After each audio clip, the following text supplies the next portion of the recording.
नाशिकच्या वसंत व्याख्यानमालेचे सर्व संघटक व्यासपीठावरचे आणि चेंबर ऑफ कॉमर्सचे पोद्दार साहेब आणि मित्र,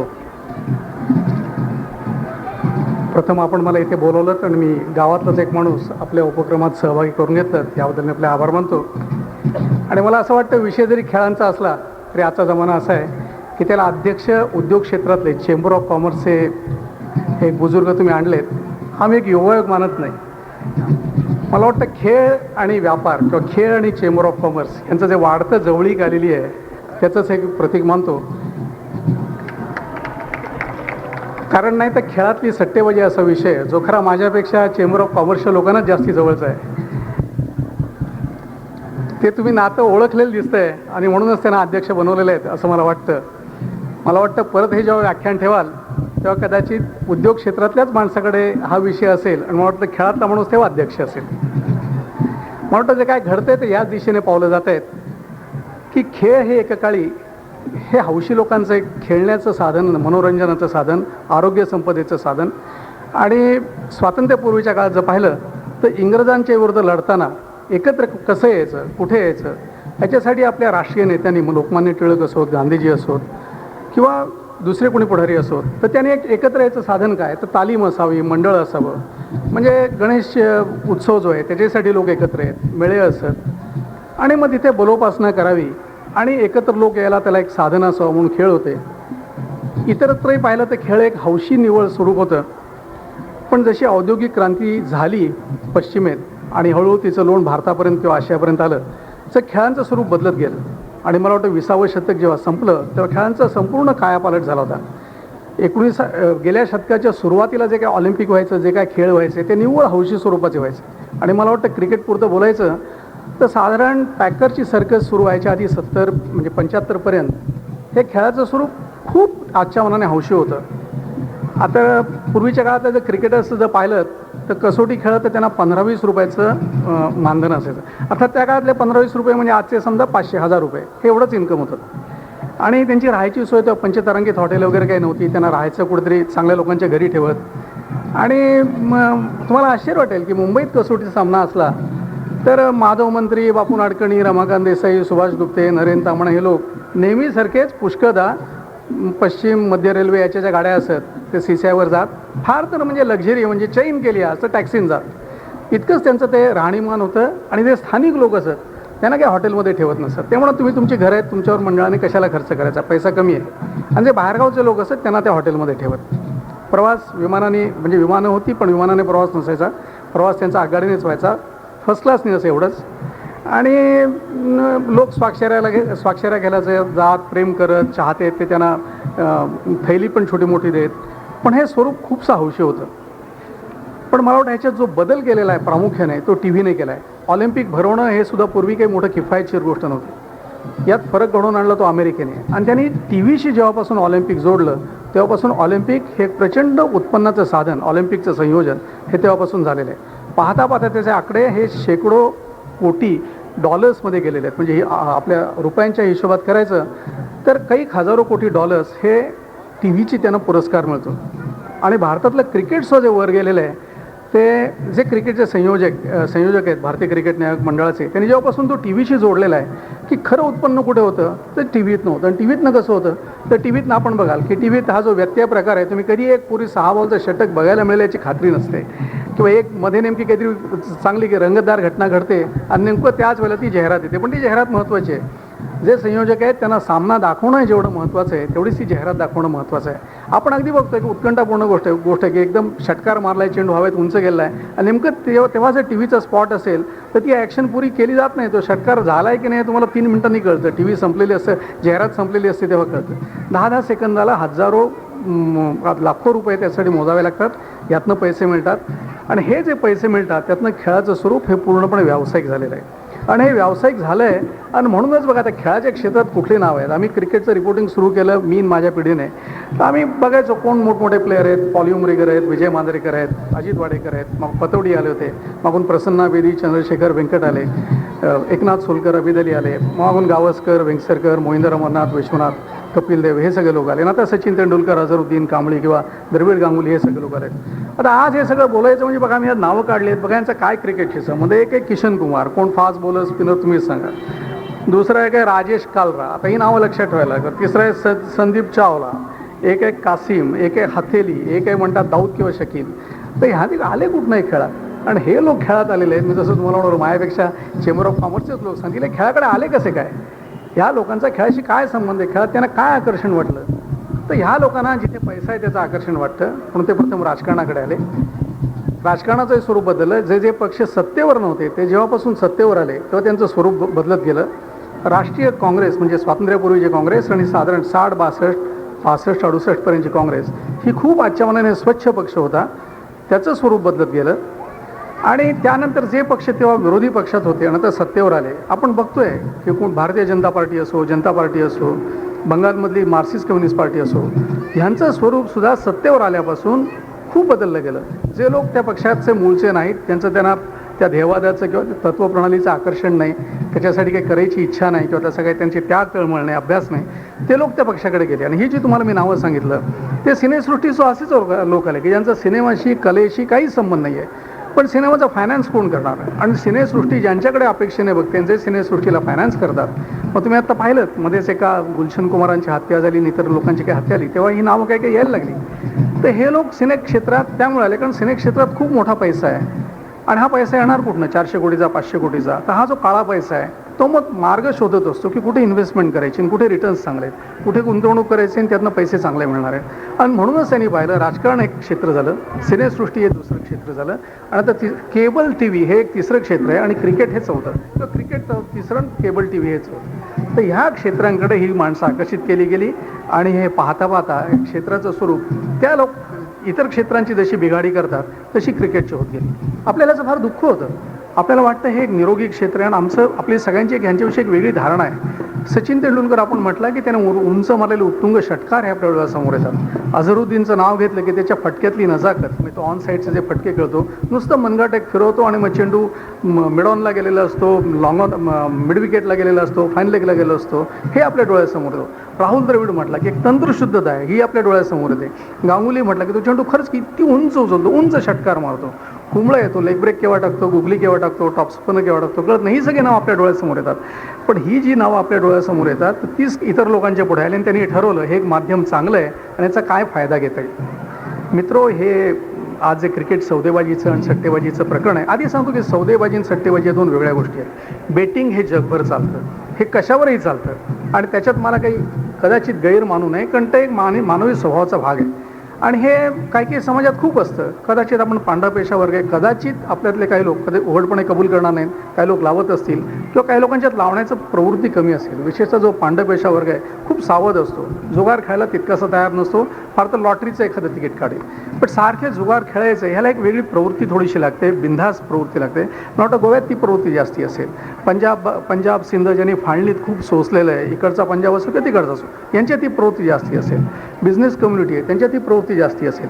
वेस्ट इंडिजमध्ये म्हणतात तर सारख्या दिवसभर पैजा लागलेले असतात. तिकडनं आलेले लोक सांगतात की लोकांचा एक वेगळाच खेळ चाललेला असतो की प्रत्येक षटक जेव्हा सुरू होतं नाही खूप पूर्वी, म्हणजे हे मॅच फिक्सिंग सौदेबाजी सट्टेबाजी येण्याच्या खूप आधीपासून वेस्ट इंडिजचा जो माणूस आहे, सर्वसामान्य माणूस, हा आनंदी प्रवृत्ती आहे. थोडंसं आपले गोव्यातले जसे लोक आहेत ते आनंदी प्रवृत्तीचे, फिलिपिन्समधले लोक आनंदी प्रवृत्तीचे.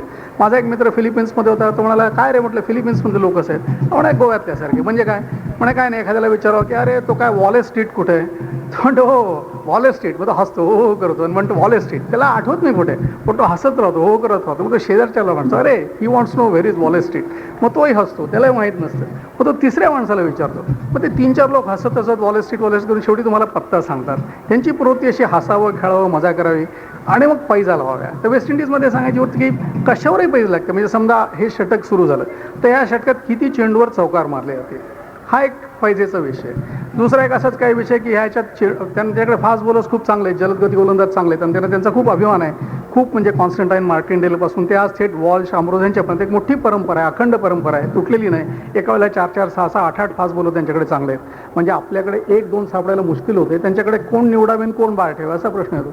तर ते फलंदाजांना किती वेळेला अंगावर शेकवून काढतील ह्याच्यावरही पैज लागू शकते. कशावरही पैजा दिवसभर चालतात. मी जेव्हा मुंबईला नवीन होतो, पत्रकारिता आलो, तर आमच्याकडे 2 गोवन रिपोर्टर्स होते. मी फुटबॉलला जायचो तेव्हा कुपरेज मैदानात फुटबॉलला तिथे मुंबईत सामने होते आणि ते दोन जण, एक जोक रास्टो म्हणून होता आणि त्याचाच एक सहकारी होता मित्र. ते दोघं असे शेजारी शेजारी बसले, बाजूला होतं. मी बघायचं एक सारखं, ही साधारण 64-65ची गोष्ट सांगतो, एक 10 पैशाचं का 2 आण्याचं का 4 आण्याचं एक नाणं होतं. ते असं सारखं हलायचं, हा टेबलावर इकडे एक जायचं, जरा ना इकडे जायचं. मला वाटलं काय कुठले हिशोब चाललेत, काय मला काय कळे ना. म्हटलं काय प्रकार आहे. मी त्याला विचारलं, अरे म्हटलं जो काय चाललंय. मला थांब गाठी, तो आम्हाला गाठी म्हणायचं, गाठी थांब जरा म्हणाला, हे तुला हाफ टाईमला सांगतो, विश्रांती जेव्हा सांगतो. म्हटलं काय चाललंय. ती काहीतरी टाटा महिंद्रा का टाटा मोफतकाल मॅच होती. तो मला हा टाटाने जर चेंडू बाहेर मारला तर मी त्याला 10 पैसे द्यायचे, आणि महिंद्राने ह्याने मारला तर तो मला 10 पैसे द्यायचो. सारखं नाणं करून ते हिशोब हाफ टाईमला पुरा करत, आणि 70 का 90 मिनिटाचं काय द्यायचं तो हिशोब पुरा करत. तर ही अशी बारीक बारीक गोष्टीवर जुगार लावायचा, बारीक बारीक परवडतं तसं जुगार. म्हणजे तुम्ही रमी किंवा कुठे क्लबमध्ये बघत असाल, रमी किंवा ब्रीडला जे काय पत्त्यांचा जुगार म्हणजे पैसे लावून खेळतात, तर ज्यांना परवडतं तसे स्टेक्स असतात, कुठे 10 पैशाचा, कुठे 4 आण्याचा, 8 आण्याचा, रुपयाचा, त्याप्रमाणे हा प्रकार चालतो. तर हे हुडकून काढायचं हे कधीच आपल्या अजेंड्यावर नव्हतं. एक चंद्रचूड अहवाल आला आणि चंद्रचूडांनी त्यांच्या कुवतीनुसार जी काही थातुरमातुर चौकशी केली आणि त्यात ठरवलं की यात काही कुठे काळं बेरं नाही, आणि त्यांनी सगळ्यांना एक सांगून टाकलं यात काही देशात सगळं आलबेल आहे, ठीक आहे, काही गोंधळ नाही आहे. आणि त्यानंतर हा विषय जो होता, आपण धरून चाललो होतो फक्त पाकिस्तानात आहे आणि कुठेतरी असेल, दक्षिण आफ्रिकेत तर शक्यच नाही, ते फार स्वच्छ लोक आहेत. आणि हे करत असताना एक दिवशी स्फोट झाला की दिल्ली पोलिसांनी एकदम जाहीर केलं की कुणाच्या म्हणजे मनात नसेल असताना की हान्सी क्रोनीचं नाव घेतलं, आणि सगळ्यांच्या डोळ्यासमोर हान्सी क्रोनीची एक प्रतिमा आहे. एक स्वच्छ माणूस, लढाऊ माणूस, हसतमुख माणूस, वाईट परिस्थितीत सारखं लढणारा, प्रयत्नशील असा माणूस, कमी बोलणारा, चांगलं बोलणारा, नीट वागणारा, कुठे पत्रकार गेले तर त्यांना नीट उत्तरं देणारा, कुणाला भिडीस न करणारा, नीट वागणारा, एखाद दुसरे जर अपवाद सोडले तर अतिशय चांगला वागणारा माणूस, अशी त्याची प्रतिमा त्याची आणि त्याच्या संघाची. आणि जेव्हा त्याने असा स्फोट केला किंवा हान्सी क्रोनीचं अशी संभाषणांच्या टेप्स त्यांनी रिलीज केल्या, व टेप्स नाही रिलीज केल्या, त्यातले काही संभाषणं ही वर्तमानपत्रांकडे दिली किंवा हे असं त्याने सौदैव केलेले आहेत, आणि ही त्याची संजीव चावलाशी एक कोणी बुकी आहे त्याच्याशी गेली ही संभाषणं आहेत. तर सगळ्यांना धक्का बसला. आणि खरं सांगायचं हे दिल्ली पोलिसांना असं एक कसं सापडलं ही मोठी मजेशीर गोष्ट आहे. दिल्ली पोलीस काही सट्टेबाजीचा शोध घेत नव्हते. त्यांचे जे काय त्यांच्या डोळ्यासमोर जे कोण अपराधी लोक, गुन्हेगार लोक आहेत, तर त्याच्यात क्रिकेटमधले सट्टेबाजी हा चुकूनही विषय नव्हता. ते फार वेगळ्या गोष्टीचे शोध घेत होते. आणि आता जी माहिती बाहेर आली आहे त्यातली काही माहिती अशी आहे की दिल्लीतला काही लोकांना खंडणी वसुलीसाठी फोन येत होते. आणि असं म्हणतात तेव्हा की एक मोठा गँगस्टर आहे, दाऊद किंवा यांच्यातला कोणीतरी, की तो दिल्लीत आपलं जम बसवायला बघत होता. आणि त्यामुळे तिथे मला वाटतं अपोलो टायर्स नावाची एक संस्था आहे मोठी, म्हणजे एक मोठा पैसेवाला आहे, आणि दुसरा एक मोठा खन्ना ज्वेलर्स, त्यांना फोन करायला त्याने त्याच्या माणसाने किंवा त्यांच्या नावाने कोणीतरी फोन करायला सुरुवात केली. खंडणी पाहिजे, दमबाजी सुरू केली. तर ते लोक असे होते ते काही बदले नाही, पैसे द्यावे किंवा असं त्यांनी विचार केला नाही. त्यांनी त्यांच्यातल्या कुणाचे तरी दिल्लीतल्या IPS ऑफिसरशी, म्हणजे पोलीसमधल्या उच्च अधिकाऱ्यांशी नाते होतं, संबंध होते. त्यांच्याकडे जाऊन त्यांनी तक्रार नोंदवली किंवा असे आम्हाला फोन येत आहेत, काय करायचं, तुम्ही आम्हाला संरक्षण द्या. तर पोलीस अशा वेळेस जी गोष्ट करतात ती पोलिसांनी केली. त्यांनी सांगितलं ठीक आहे, आम्ही तुमचा फोन उद्या टॅप करतो आणि तुम्ही जी काय संभाषणं होतील ती लांबवायचा प्रयत्न करा. म्हणजे कुठनं फोन येत आहेत हे आम्ही शोधून काढायला मला मदत होईल. चटकन तोडू नका, हो म्हणू नका, नाही म्हणू नका, वेगळं गोष्टी बोला आणि संभाषण लांबवत चला. तर ह्याही 2 लोकांनी तसं केलं आणि संभाषणं लांबवत चालले. मग ते पैसे मागत होते. मी सांगितलं पैसे देणं कठीण आहे, कमी करा. मग ते म्हणले पैसे एवढं नाही, एवढे द्या. असं काहीतरी संभाषण झालं. मग शेवटी अपोलो टायर्स द्या, कॅश नाही दिली तर वस्तू द्या, अशी काहीतरी ती संभाषणं लांबत गेली. मग पोलिसांनी कुठलं फोन येत आहेत, कुठल्या भागात नाही येत आहेत, कुठल्या फोनवर नाही येत आहेत, ज्या ईश्वर सिंग पोलीस इन्स्पेक्टरांचं आज नाव झालं आहे, त्यांनी त्यांच्या लोकांनी हे साधारण त्यांना तपास लावायला मदत झाली. आणि तेव्हा त्यांच्या लक्षात आलं की हे जिथनं फोन जात आहेत तिथनं जी गुलशन कुमार, ज्यांची कॅसेट किंग म्हणतात आणि ज्यांची खून झाला, तर त्यांना ज्या फोनवरनं फोन जात होते किशन कुमारांना आणि गुलशन कुमारांना, तर त्याच फोनवरनं हे फोन जात आहेत. T सिरीजच्या लोकांना जिथनं फोन जात आहेत तिथनंही फोन जात आहेत. ते पोलिसांना वाटलं हे काहीतरी जास्ती दिसतंय. मग त्यांनी तोही फोन टॅप केला. तो फोन टॅप केल्यानंतर त्याच्यातच किशन कुमारचा फोन टॅप झाला आणि किशन कुमारने ज्याला कोणाला फोन दिला होता त्याचा टॅप झाला. तर किशन कुमारने हान्सी क्रोनीला फोन दिला हे पोलिसांना कुठलं काय माहिती. त्यातनं हान्सी क्रोनीचा जो मोबाईल फोन होता जो ह्याने त्याच्याकडे दिला होता तो टॅप झाला. आणि मग हे करत असताना त्यांनी जे वेगवेगळी संभाषणं ते नोंदवून घेत होते, तर त्यात पोलिसांचं म्हणणं असं आहे की त्यावेळेला त्यांच्या कानावर ही संभाषणं आली की बुवा मॅच असा आपण सौदा करूया, काय करूया, ती जी बाहेर आली होती की मग 250पर्यंत तरी हे व्हावं, तुमचे साथीदार हे तुम्हाला किती आहे, 4 जण आहेत, कोण आहेत, मग त्यांनी 4 नाव घेतली. निकी बॉय आपल्याबरोबर आहे, ट्रायडॉम आपल्याबरोबर आहे, नंतर मला त्या विल्यम्सचं नाव घेतलं होतं, चौघांची नाव घेतली त्यांनी. मग हे आपल्याबरोबर. मग त्यांनी विचारलं क्लुसनरचं काय, नाही म्हणाला तो नाही, आपण 4घंच आहोत आणि तुम्ही आधीच्या मॅचला काहीतरी पैसे दिले नाहीत म्हणून बाकीचे खेळाडू नाराज झालेले आहेत, तर लवकर पेमेंट करा वगैरे असं त्यांनी एक टेप त्यातली, त्यांचा पोलिसांचा दावा आहे, हे संभाषण आहे आणि त्यांनी जाहीर केली. ही जाहीर केल्यावर सगळीकडे स्वाभाविकच एक खळबळ माजली आणि प्रथम क्रॉनियेने त्याचा लगेच इन्कार केला. क्रॉनियेने इन्कार केला आणि क्रॉनियेच्या जे मंडळ आहे तिकडचं डॉक्टर अली बाकर, तर त्यांचे सर्वेसर्वा आहेत, तर त्यांनी सांगितलं की आमचा खेळाडू असं करणं शक्य नाही, रबिश आहे, म्हणजे बकवास आहे, तो असं करणं शक्य नाही. आणि मग त्या प्रकरणाला वाचा फुटली. मग पोलिसांनी आणखी थोडंसं हे केलं की ह्याच्यातले आणखी लागेबांधे कुठे आहेत, तर त्यांनी तोवर त्याचे आणखी एक धागेदोरे शोधून काढले होते आणि दक्षिण आफ्रिकेतला एक जो मूळ भारतीय असेल, कासिम कसं काहीतरी नाव आहे, तर त्याच्यापर्यंत आम्ही पोचलेलो, तो ह्यांच्यातला दुवा आहे, हे एक नाव त्यांनी जाहीर केलं. शक्य आहे की तेव्हा कदाचित क्रॉनियेला वाटलं असेल की पोलिसांच्या हातात काही जास्ती गोष्टी सापडलेल्या आहेत. दुसरी शक्यता अशी आहे की क्रॉनियेला खरंच मन खात असेल आणि त्याला वाटलं असेल की हे आपण करतोय काय बरोबर नाही, आणि मग त्याने एका धर्मगुरूकडे गेला, त्याचा मित्र आहे, आणि तिथे ख्रिश्चन पद्धतीने जे माणसाला जर गुन्ह्याची कबुली द्यायची असली, पश्चाताप करायचा असला, तर पहिल्यांदा त्याला येशू ख्रिस्तापुढे हे आणि म्हणजे त्याचा प्रतिनिधी होऊन पादऱ्यापुढे हे कन्फेशन म्हणजे कबुली जबाब द्यायला लागतो, मन मोकळं करायला लागतं, माझी चूक झाली, मला सांभाळून घे असं सांगावं लागतं. तर असं त्याने केलं आणि हे हान्सी क्रॉनियेने आपल्या त्या धर्मगुरूकडे हा कबुली जबाब दिला आणि ईश्वराची प्रार्थना हे केलं किंवा हे मी असं करतोय. आणि जो हान्सी क्रॉनिये आधी म्हणत होता किंवा मी हे काही केलेलं नाही, त्याने त्यानंतर साधारण जेमतेम 3 दिवसातच त्या अली बाकरना पहाटे 3 वाजता उठवलं आणि सांगितलं मी तुमच्याकडे नीट खरं बोललेलं नाही, थोडंसं खोटं बोललेलं आहे. आणि थोडंसं खोटं काय बोललो आहे, तर इथे काही त्याने सांगितलं नाही. हे जे भारतीय म्हणजे दिल्ली पोलिसांचा जो आरोप होता तो त्याने फेटाळून लावला होता. तुम्हाला त्याच्या आधी दक्षिण आफ्रिका, झिम्बाब्वे आणि इंग्लंड यांच्यातल्या मालिकेत पीच संबंधीची माहिती आणि इतर काही माहिती ही मी एका भारतीय सट्टेबाजाला दिली. म्हणजे सामन्याची सौदेबाजी केली नाही. म्हणजे मी जसं एकदा म्हणालो होतो की याच्यावर आरोप होता दरोडेखोरीचा, त्यांनी कबुली जबाब दिला पाकेटमारीचा, असं समजा छोट्या गोष्टीचा दिला, पण त्यानं तो कबुली जबाब दिला आणि त्याचा धक्का दक्षिण आफ्रिकेला बसला. त्यांना असं वाटत होतं की दक्षिण आफ्रिकेतला गोरा माणूस हा कधी अशी लबाडी करणार नाही. तीच एखाद्या काळ्या माणसाचं असतं, म्हणजे समजा हर्षल गिब्स जो गोराही नाही काळाही नाही मिश्र आहे, त्याच्या बाबतीत नुसतं असतं, हर्षद गिब्स त्याच्यात आहे, पण तो जर कर्णधार असताना त्याने केलं असतं तर कदाचित ह्या अली बाकरना एवढा धक्का बसला नसता, किंवा कदाचित तिकडचा एखादा दुसरा कोणी काळा खेळाडू असता पण एक गोरा, तर त्याचा एवढं त्यांना वाटलं नसतं, पण एक गोरा माणूस. तर त्यांची एक जी प्रतिमा होती की हे स्वच्छ लोक आहेत, हे पापभिरू लोक आहेत, हे चारित्र्यवान लोक आहेत, त्याला एक तडा गेला आणि त्यामुळे बाकरही संतापले. ते म्हणाले की हे काय प्रकार आहे. त्यांनी त्याला डिझोन केला, त्याच्या चौकशीची मागणी केली आणि त्याला त्याच्यावर त्या मालिकेत खेळण्याची बंदी घातली आणि चौकशी पुढे नंतरच पुढचं काय ते ठरवायला सांगितलं. आता हे झाल्यानंतर त्यानंतर तो नीट सांगत नव्हतं. मला मी 10 ते 15,000 रुपये घेतलेत, पण मी ते माझ्या बँकेत टाकलेले, खात्यात टाकलेलं नाही, मी ते देऊ करत होते एवढंच बोलला. पण बाकाने एवढं सांगितलं नाही, आम्ही पाहिलेलं आहे ह्याची बायको नोटा मोजत होती, पैसे मिळाले आहेत त्याला. त्यानंतर कोणीतरी माणूस त्यांच्या मित्रातलाच गेला आणि त्यांनी असं काहीतरी नोटा मोजून सांगितलं $8,200 त्याने घेतलेले. म्हणजे बघा, हे जे प्रकरण बाहेर आलं त्याचं मुळात सौदेबाजी सट्टेबाजी ह्याच्यासाठी ते हे नव्हतं, म्हणजे पोलिसांचे कोणाचे तपासच नव्हतं, हे सहज सापडलं गेलं. आणि मी तुम्हाला ते चंद्रचूडांची जी समिती आहे जी म्हणालो की एक थातुरमातुर प्रकार, तो ह्याच्यामुळे की ह्याची जर तलाशी लावायची असली तर चंद्रचूड असो किंवा कुणीही न्यायाधीश असो त्याचं ते काम नाही आहे. आणि हे तुम्हाला मला कळतं, ही गोष्ट सगळ्यांना कळते. मला वाटतं जे दालमियांसारखा माणूस आहे, मोठा बिझनेसमन आहे, करोडो कोटींचा त्यांचा व्यवहार असतो, सिमेंट बिझनेस, बिल्डर वगैरे ह्याच्यात. IS बिंद्रा जे आता दालमियांच्यावर आरोप करतात, इंद्रजित सिंग बिंद्रा जे मंडळाचे माजी अध्यक्ष होते आणि प्रत्येक गोष्टीत दालमियांचे साथीदार होते, IS ऑफिसर आहेत, सचिव आहेत पंजाब सरकारचे, तर त्यांना हे कळतं की जेव्हा चंद्रचूडना नेमलं आहे तर चंद्रचूड किंवा कुठल्याही न्यायमूर्ती ह्याची तलाशी लावू शकणार नाही. हे काम कुठल्याही एका माणसाचं नाही, तो काय विचारणार आणि तो काय तपास करणार.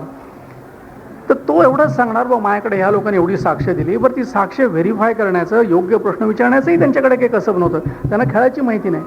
त्यावेळेला बघा, अजित वाडेकर आपले हे होते, व्यवस्थापक होते, आणि अजित वाडेकरांनी इंडियन एक्सप्रेसला एक इंटरव्ह्यू दिला होता. त्यात त्यांनी असं म्हटलं होतं की मी खेळाडूंचे फोन टॅप केलेले आहेत, खेळाडूंचे फोन टॅप केलेले आहेत, आणि ते इंडियन एक्सप्रेसने छापलं. ते छापल्यावर सगळे खळबळ माजली. मग वाडेकरांनी सांगितलं की माझ्या म्हणण्याचा विपर्यास होतोय, मी टॅप म्हणालेलो नाही, मी टॅप्स म्हणालेलो आहे. म्हणजे TAP नाही TABS.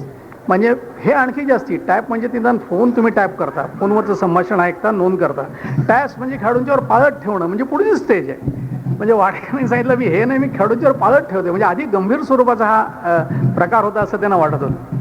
पण असं जर वाडेकरांना वाटत होतं, असा खुलासा मी इंडियन एक्सप्रेसला दिला, तर चंद्रचूड यांना विचारलं पाहिजे हा काय प्रकार आहे.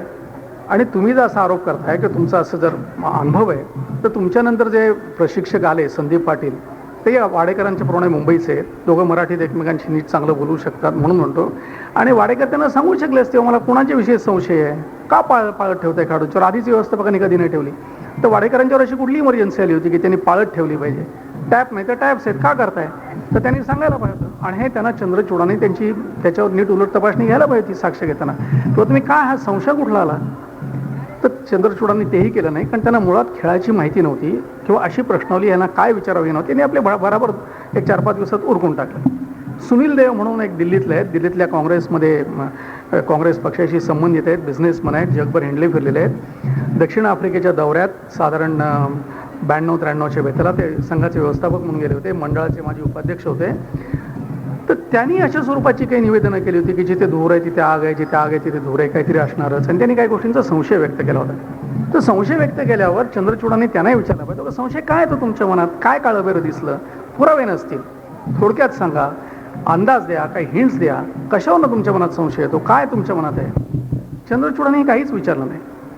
आणि माझं एवढं त्याच्याविषयी म्हणणं आहे की मंडळाने जेव्हा चंद्रचूडांना नेमलं त्याचं एकच कारण की मनोज प्रभाकरने एक सनसनाटी कुठलेही पुरावे न देता एक आरोप केला होता आउटलुक मासिकात, साप्ताहिकात.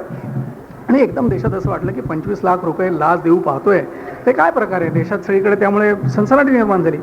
तर ते पुढे पार्लमेंटला जाऊ नये, पुढे मंडळाचे हिशोब बाहेर मागू नये, मंडळाचं इथे आर्थिक व्यवहार आहे ते सरकारकडनं किंवा तपासायची मागणी होऊ नये, त्यापेक्षा आपणच एक चौकशी समिती नेमावी. आणि ती नेमताना न्यायाधीश नेमला म्हणजे लोक म्हणतात हा निपक्षपाती माणूस आहे. चंद्रचूड निपक्षपातीच आहेत, पण माझ्या मते ते काबिल नाहीत ते, किंवा कोणीही एक न्यायाधीश ही चौकशी करायला पूर्णपणे असमर्थ आहे, नालायक आहे. आणि हे पूर्णपणे माहीत असून एक बिझनेसमन दालमियांसारखे आणि एक IAS ऑफिसर बिंद्रांसारखे यांनी ते काम चंद्रचूडांकडे सोपवलं होतं. आणि त्यातनं काय निघणार सगळ्यांना माहिती होतं, काही निघणार नाही हेच त्यांना सगळ्यांना आधी निष्कर्ष माहिती होता. तो निष्कर्ष त्याने दिला आणि मंडळाने असं आवडलं की काय नाही सगळं ठीक चाललंय, भारतीय क्रिकेटमध्ये काही वाईट नाही. हे जेव्हा बाहेर आलं हे जे आणि ह्यात जी वेगवेगळी नावं यायला लागली त्यामुळे मात्र लोक हादरले की हा कोण संजीव चावला, हा कोण, हा दुसरा किशन कुमार कोण, गुलशन कुमारशी संबंधित आहे. नंतर अशरफ पटेलचं नाव आलं. ह्या माणसांचा ज्या क्षेत्राशी संबंध येतो तिथे काहीतरी मोठं काळबेर आहे, काहीतरी गोंधळ आहे. ही ज्या प्रवृत्तीची माणसं आहेत, सट्टेबाज आहेत, बुकी आहेत, टोळीवाल्यांची, गुंडांशी संबंधित आहेत आणि ह्यांचे व्यवहार थोडे एकदम वेगळ्या स्वरूपाचे आहेत, काळ्या पैशाशी संबंधित आहेत, गुंडगिरी करणार आहेत, खंडणीवाल्यांशी संबंधित आहेत.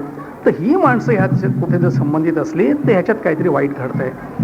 अजूनही मंडळाने कधीही म्हटलं नाही, दालम्यांनी म्हटलं नाही की किंवा मंडळाच्या एकही पदाधिकाऱ्यांनी म्हटलेलं नाही की आम्ही चंद्रचूडांना नेमलं हे आमचं चुकलं. हा त्यांचा विषय नाही, हा एका माणसाचा विषय नाही. चंद्रचूड असत किंवा कोणी दुसरे असते, चंद्रचूडांच्या विषयी काय ऑब्जेक्शन यायचं कारण नाही, पण कोणी जरी असतं तरी हा त्यांच्या हातावरचा विषय. पोलीस यंत्रणाच ह्याची तलाशी करू शकते. आणि थोडं जर मंडळाने तेव्हा आजूबाजूला पाहिलं असतं तर ही यंत्रणा कशी लागते याचं त्यांना कळलं असतं. मलेशिया आपल्यासारखाच एक आशियाई देश आहे. मलेशियामध्ये फुटबॉलमध्ये मोठ्यापणावर गैरव्यवहार होतात असे आरोप आले. आणि फुटबॉल हा क्रिकेट तर एक 10 देश कसोटी खेळतात, 9 देश खेळतात. फुटबॉल जगभर खेळला जातो, 200 देश आज फुटबॉल खेळतात. आणि फुटबॉल म्हणजे जगातला खेळांचा बादशाह फुटबॉल आहे. आणि साहजिकच फुटबॉलमध्ये प्रचंड पैसा आहे, ऑलिम्पिकपेक्षाही फुटबॉलला जास्त पैसा आहे. आणि पैसा म्हणून हे सगळ्या वाईट प्रवृत्ती आल्याच, बेटिंग आलं, त्याचबरोबर सौदेबाजी पण आली, क्रिकेट फुटबॉलमध्येही चालतेच. आणि त्यामुळे मलेशियासारख्या एका फुटबॉलमध्ये फार प्रवीण नसलेल्या देशात, म्हणजे त्याचा समजा फुटबॉलमध्ये आशियात एक 5वा, 6वा, 7वा नंबर लागेल आणि जगात समजा 40-50 असा काहीतरी लागेल किंवा 60वा लागेल. तर अशा ह्या देशात पोलिसांनी खूप तक्रारी जेव्हा यायला लागल्या की सामने सौदे होत आहेत, सामन्यांचे निकाल आधी ठरवले होते, त्याप्रमाणे सामने खेळले जात आहेत, तेव्हा पोलिसांनी एक मोहीम काढली, स्वच्छता मोहीम. आणि त्यावेळेला तुम्हाला आश्चर्य वाटेल, 100-150-200 लोकांना त्यांनी देशांतर्गत हद्दपारी केली होती. त्यात खेळाडू होते, त्यात मोठ्या प्रमाणावर पंच होते, त्यात कार्यकर्ते होते, क्लबचे संघटक होते, राष्ट्रीय संघटनेतले काही लोक होते, बुकी आणि काही तिथले गुंडन असेही लोक होते. मलेशियासारख्या छोट्या देशात हे घडू शकलं होतं. त्याच्या वर्तमानपत्रात भरपूर बातम्या आल्या होत्या. मलेशियाने असं एखाद्या न्यायमूर्तीकडे प्रकरण सोपवलं नव्हतं. मलेशियन जी फुटबॉल संघटना आहे ती आणि तिथलं सरकार यांनी सरकारचं जे पोलीस खातं आहे म्हणजे गुप्तहेर खातं आहे त्याच्यामार्फत तलाशी घेतली आणि ह्याचा सोक्षमोक्ष एकदा काही प्रमाणात तरी लावला. आणि त्यांना हे कळलेलं आहे की हा प्रश्न हा असा एक माणूस सोडवू शकणार नाही. पोलीस जिथे गुंड आहेत गुन्हेगार आहेत तर त्यांच्यापेक्षा चांगली यंत्रणा कोणाकडे आहे तर शक्य आहे पोलिसांकडे. शक्य म्हणजे असलीच पाहिजे. तर ते पोलीसच त्यांना शोधून काढू शकतील. आता हे चालू असताना बघा की याच्यात आता हे सुरुवात झाली हान्सी क्रोनी म्हणजे दिल्ली पोलिसांच्यामुळे आला बाहेर हान्सी क्रोनी. आता हान्सी क्रोनीचा विषयच मागे पडला आहे. दक्षिण आफ्रिकेचा विषयच मागेच पडला आहे आणि हा प्रश्न आता वळला आहे पाकिस्तानमधल्या कयूम यांच्या त्या चौकशी समितीपुढे त्यांच्या अहवालाकडे आणि भारतात ज्यांची नाव आधी घेतली जात होती म्हणजे अझरुद्दीन, जाडेजा, मुंगिया आणि कदाचित म्हणजे कपिलचं नाव घेतलं आपण आशा करूया कपिल त्यात नसेल तर अशा ह्या 3-4 लोकांची नावं ही एकदम ह्यांच्याकडे केंद्र वळलं आणि ते अपेक्षितच होतं. आणि हे म्हणजे सुरुवात झाली ते पोलिसांच्या म्हणजे ह्या काही खंडणीच्या फोनांच्यापासून तिथनं गेलं दिल्ली पोलिसांकडे आणि प्रकरणाला स्वतःची जी गती मिळाली त्यामुळे ते अटळपणे भरतखंडात आलं. जे 2 मुख्य देश आहेत सट्टेबाजीसाठी मुख्य देश म्हणजे पाकिस्तान की जिथे प्रचंड प्रमाणावर हे राज्य गेले सट्टेबाज आणि माफियांच्या हातात. आणि हे मी म्हणण्याचं कारण एवढंच आहे की पाकिस्तानातले जे प्रमुख खेळाडू आहेत माजी आजी त्यांनी याच्या विरुद्धच्या आपल्या साक्षी ॲफिडेव्हिट शपथपूर्वक प्रतिज्ञापूर्वक निवेदनं दिलेली आहेत. एक 20, 25, 30 लोक पाकिस्तानमधले आहेत.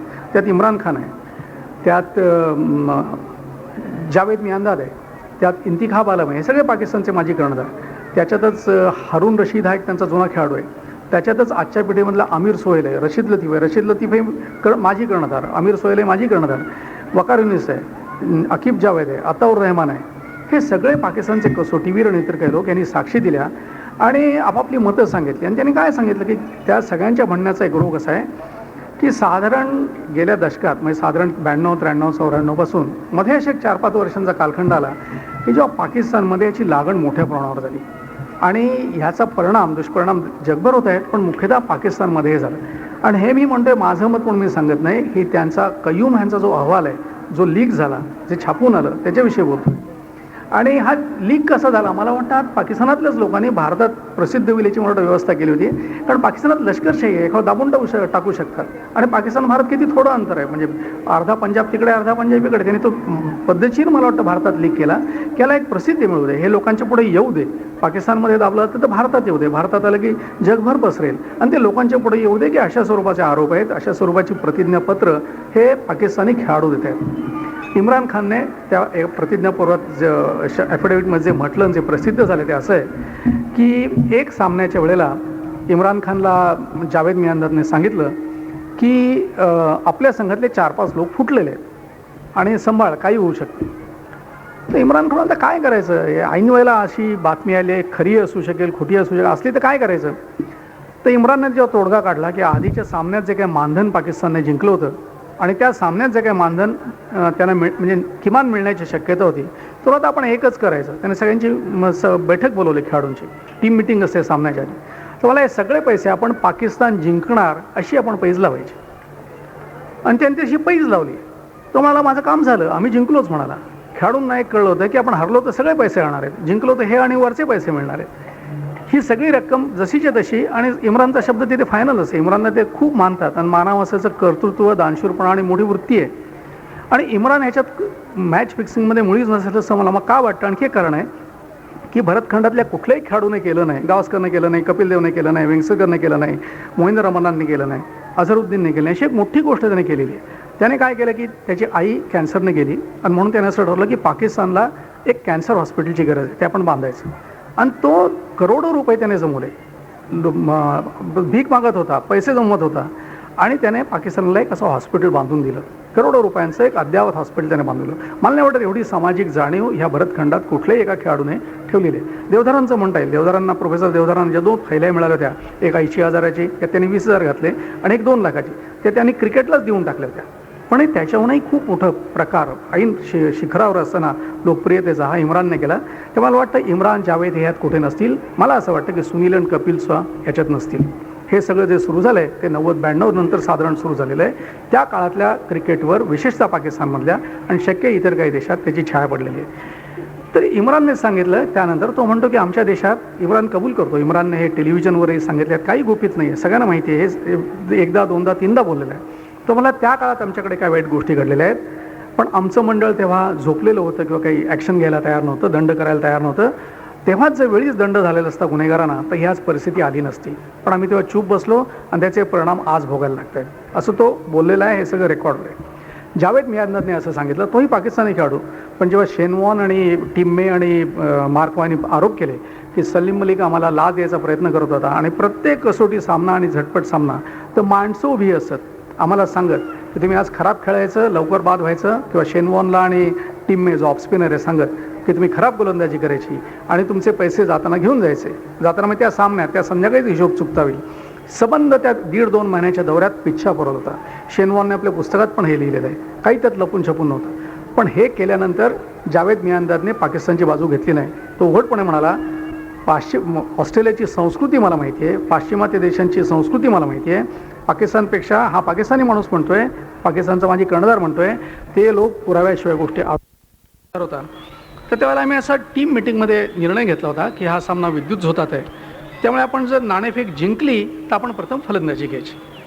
ह्या हवेत किंवा ह्या वातावरणात आधी फलंदाजी करून घेऊया, जेव्हा विद्युत झोत लागतात तेव्हा दुसऱ्या संघाला फलंदाजी करू दे, आपण तेव्हा गोलंदाजी क्षेत्ररक्षण करू, ते संघाला फायदे आहेत. सगळ्यांचं असं ठरलं. आणि तेव्हा म्हणा आम्ही एक उपाय काढला होता की कुराणाची शपथ घ्यायची, की कुराणावर हात ठेवायचे सगळ्यांनी आणि सांगायचं मी इमानाने खेळ. अशी परिस्थिती पाकिस्तान संघात आली होती की कुराण, आणि ते भारताच्या विरुद्ध नव्हतं, नाही तर भारताविरुद्ध कुराण जिहाद या गोष्टींची त्यांना गरज लागते. तिथे दक्षिण आफ्रिकेतला सामना होता, तिथेही त्यांना गरज लागली, कारण इमानाचा प्रश्न आलेला होता आणि संघात बेईमानी होते असं यांना वाटत होतं. तर त्यांनी चटकन कुराणाची प्रत तिथे मिळाली नाही. तर त्या अल्लाला स्मरून त्यांनी सगळ्यांनी शपथ घेतल्या. आणि तेव्हा रशीद लतीफ जो त्यांचा यष्टीरक्षक आहे, पुढे कर्णधार झाला होता, तो मला नेमका त्यावेळेला सलीम मलिक गेला होता नाणेफेकीला.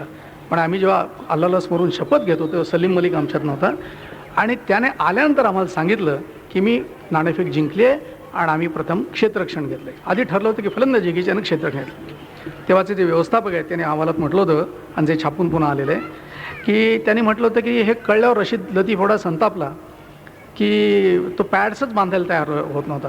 प्रथम क्षेत्ररक्षण घेतले, तो यष्टीरक्षक, तो मला हे काय, तो संतापला. तिथेच भांडण झालं. शेवटी पाकिस्तान संघ तो सामना हारला होता. त्याने अशी की प्रत्येकाने काही काही उदाहरणं दिलेली आहेत. इंतिखाब आलमने तर असं सांगितलं आहे की हे सगळे जे प्रकार आहेत, मलाही म्हणाले असे फोन येत होते, आणि त्याने आसिफ इक्बालचं नाव घेतलं. पाकिस्तानमध्ये जो दिवे जोडले येतात ते शारजापासून सुरुवात झाली. पहिला आसिफ इक्बाल, त्याच्यानंतर सलीम मलिक, नंतर वसीम अक्रम, असे तिथले दुवे जोडले येतात. तर म्हणाला मी कोलंबोत होतो आणि एका सामन्यात मला असंच सांगितलं गेलं, इथे हे फुटलं, इथे हे सगळं झालं आहे. आणि सामना संपल्यानंतर एका बुकीचा फोन आला, खूप संतापाने बोलत होता, तुम्हाला माझा 40 लाखाचा घाटा झाला आहे, तुम्ही काय केलं म्हणाला. तर मला म्हणे कळतच नाही कोण बोलतं आहे, 40 लाखाचा कसला घाटा झाला. मला म्हणे रन्स अँड विकेट्स कळतात, 40 लाखाचा घाटा कसला झाला आहे, मला म्हणे भाषाच कळेना. त्यानंतर आसिफ इक्बाल तिथे म्हणे काही संबंध नव्हता, तो कोलंबोत आला आणि त्याने असं सांगितलं की म्हणे इंतिका म्हणे काही कळत नाही मला. तो त्याने 1-2 बुकीची नाव घेतली, त्यांचा 40 लाखाचा घाटा झाला आहे, त्यांची इच्छा आहे की तो भरून निघाला पाहिजे. तर हे म्हणाले मी त्यालाही काही पत्ता लागू दिला नाही, मला त्याचं येणंच आवडलं नाही की तो तिथे संबंध काय आला कशाला. आणि मग तो नंतर कराचीत गेला किंवा कराचीला गेला आणि तिकडनं त्याने सांगितलं मी फोन करतो आणि मग तुम्हाला खेळपट्टी कशी वगैरे माहिती विचारायचं होतं.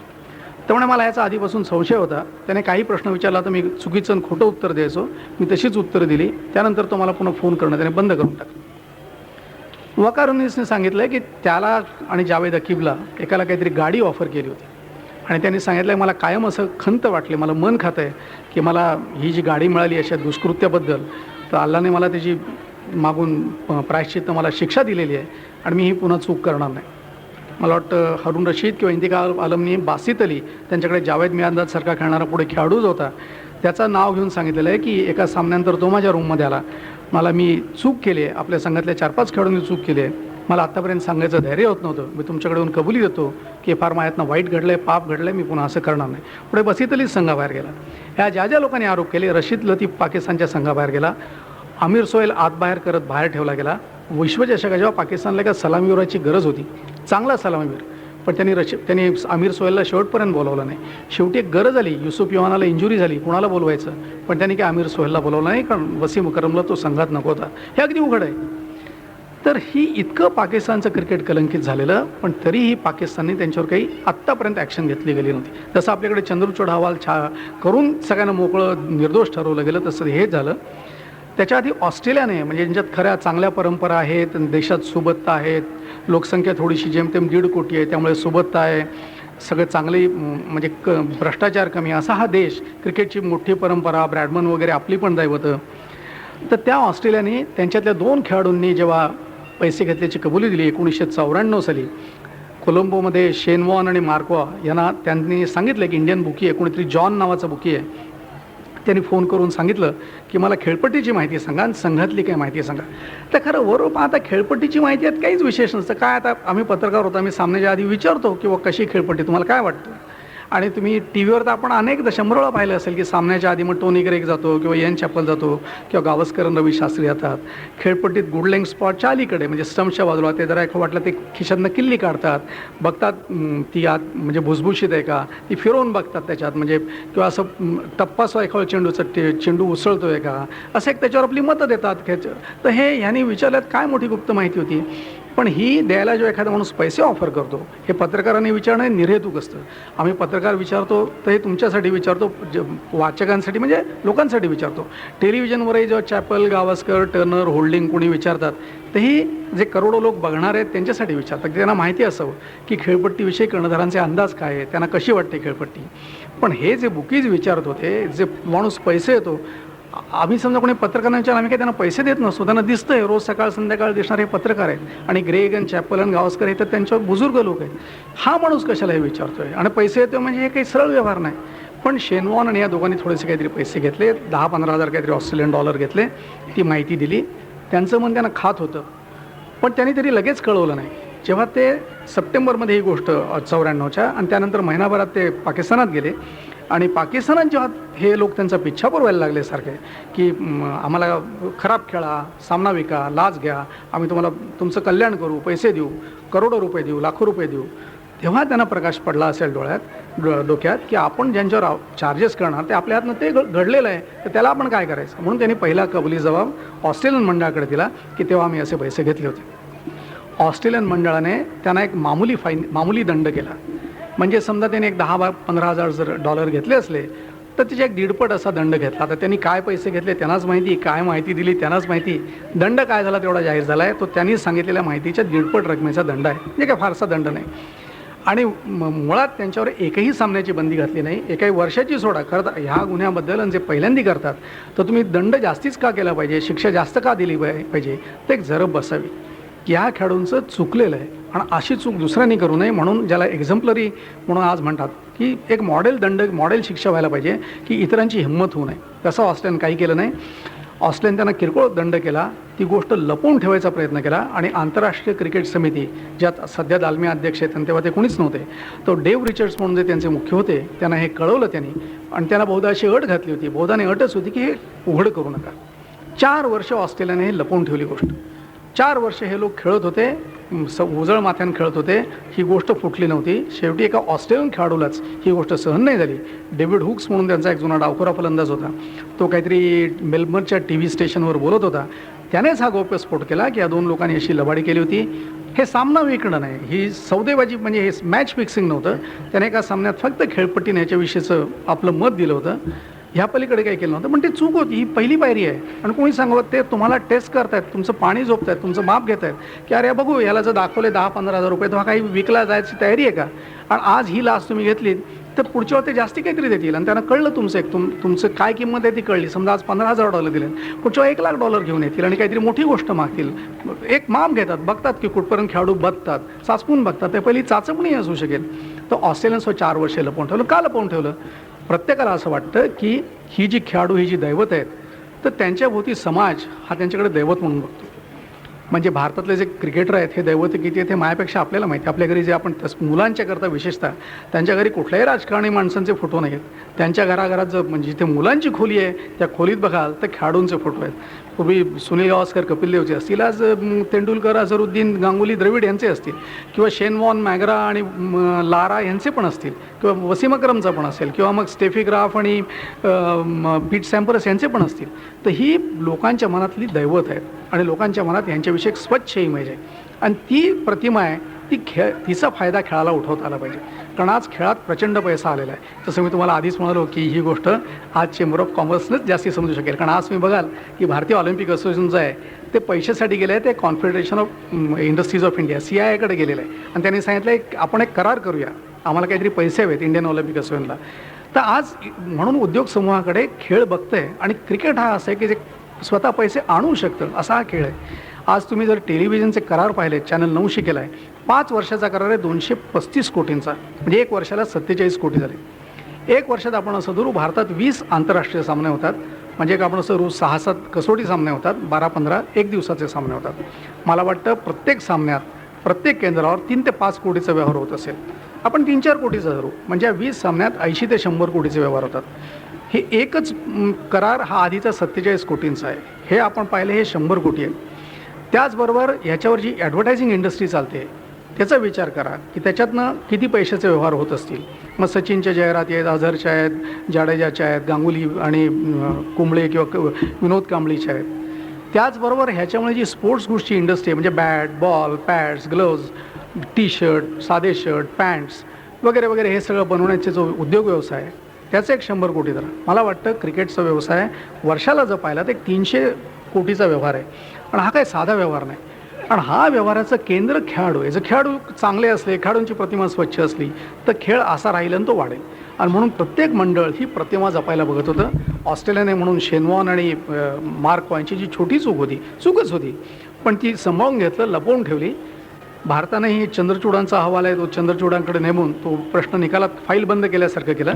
आणि पाकिस्तान जो कयूम यांचा अहवाल आहे, असं म्हणतात की त्यांनी आता असं केलं, काही खेळाडूंच्यावर बंदी त्यांनी सुचवली, आजन्म बंदी सुचवली, लाईफ बॅन सुचवली. आणि असं म्हणतात त्यांनी काही खेळाडूंना फार मोठे दंड, पैशाचे दंड सुचवले, तसं म्हणतात. पाकिस्तान तो अहवालच जाहीर करत नाही. विश्वचषकाच्या आधी गेल्या वर्षी तो जाहीर होणार होता, पण तेव्हा पाकिस्तानात असं एक दडपण आलं की विश्वचषकात पाकिस्तानचा संघ चांगली कामगिरी करू शकेल, मध्ये तुम्ही कशाला आणता.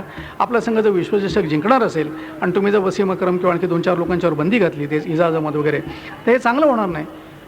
म्हणून कयूमना काय अहवाल द्यायचा असेल त्याने दिला असला तरी तो बाजूला ठेवला गेला. मी म्हणत नाही लगेच पूर्णपणे दाबला, पण तात्पुरता तरी दाबून ठेवला होता. पाकिस्तान विश्वचषकात अंतिम फेरीपर्यंत गेला, ही कामगिरी चांगली होती. अंतिम फेरीत हारल्यानंतर कदाचित हा जाहीर होईल असं वाटलं, तेव्हाही जाहीर झाला नाही. मग कदाचित दबाव असला तर वसीम अक्रम कपिल देवचा विश्वविक्रम मोडतो का, भारतातला विश्वविक्रम आहे तो पाकिस्तानात देऊ शकतो का. मध्यंतरच्या काळात तो वॉल्शकडे विश्वविक्रम गेलेला आहे. आता ते आमिष आहे, कदाचित त्यामुळे त्यांच्याकडे ते विलंब करत असतील.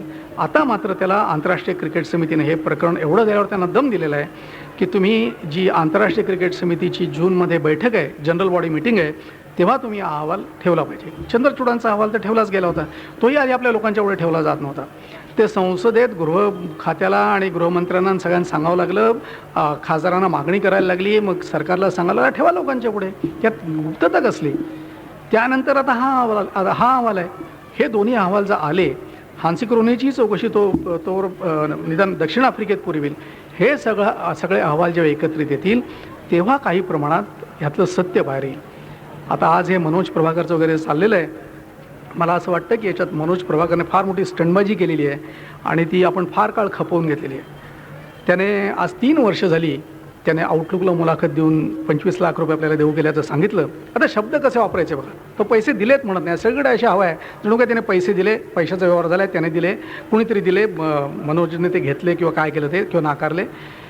तो म्हणतो देऊ केले. दुसरी गोष्ट अशी, तो सामनाच झाला नव्हता, पाऊस पडला आणि तो सामनाच झाला नाही.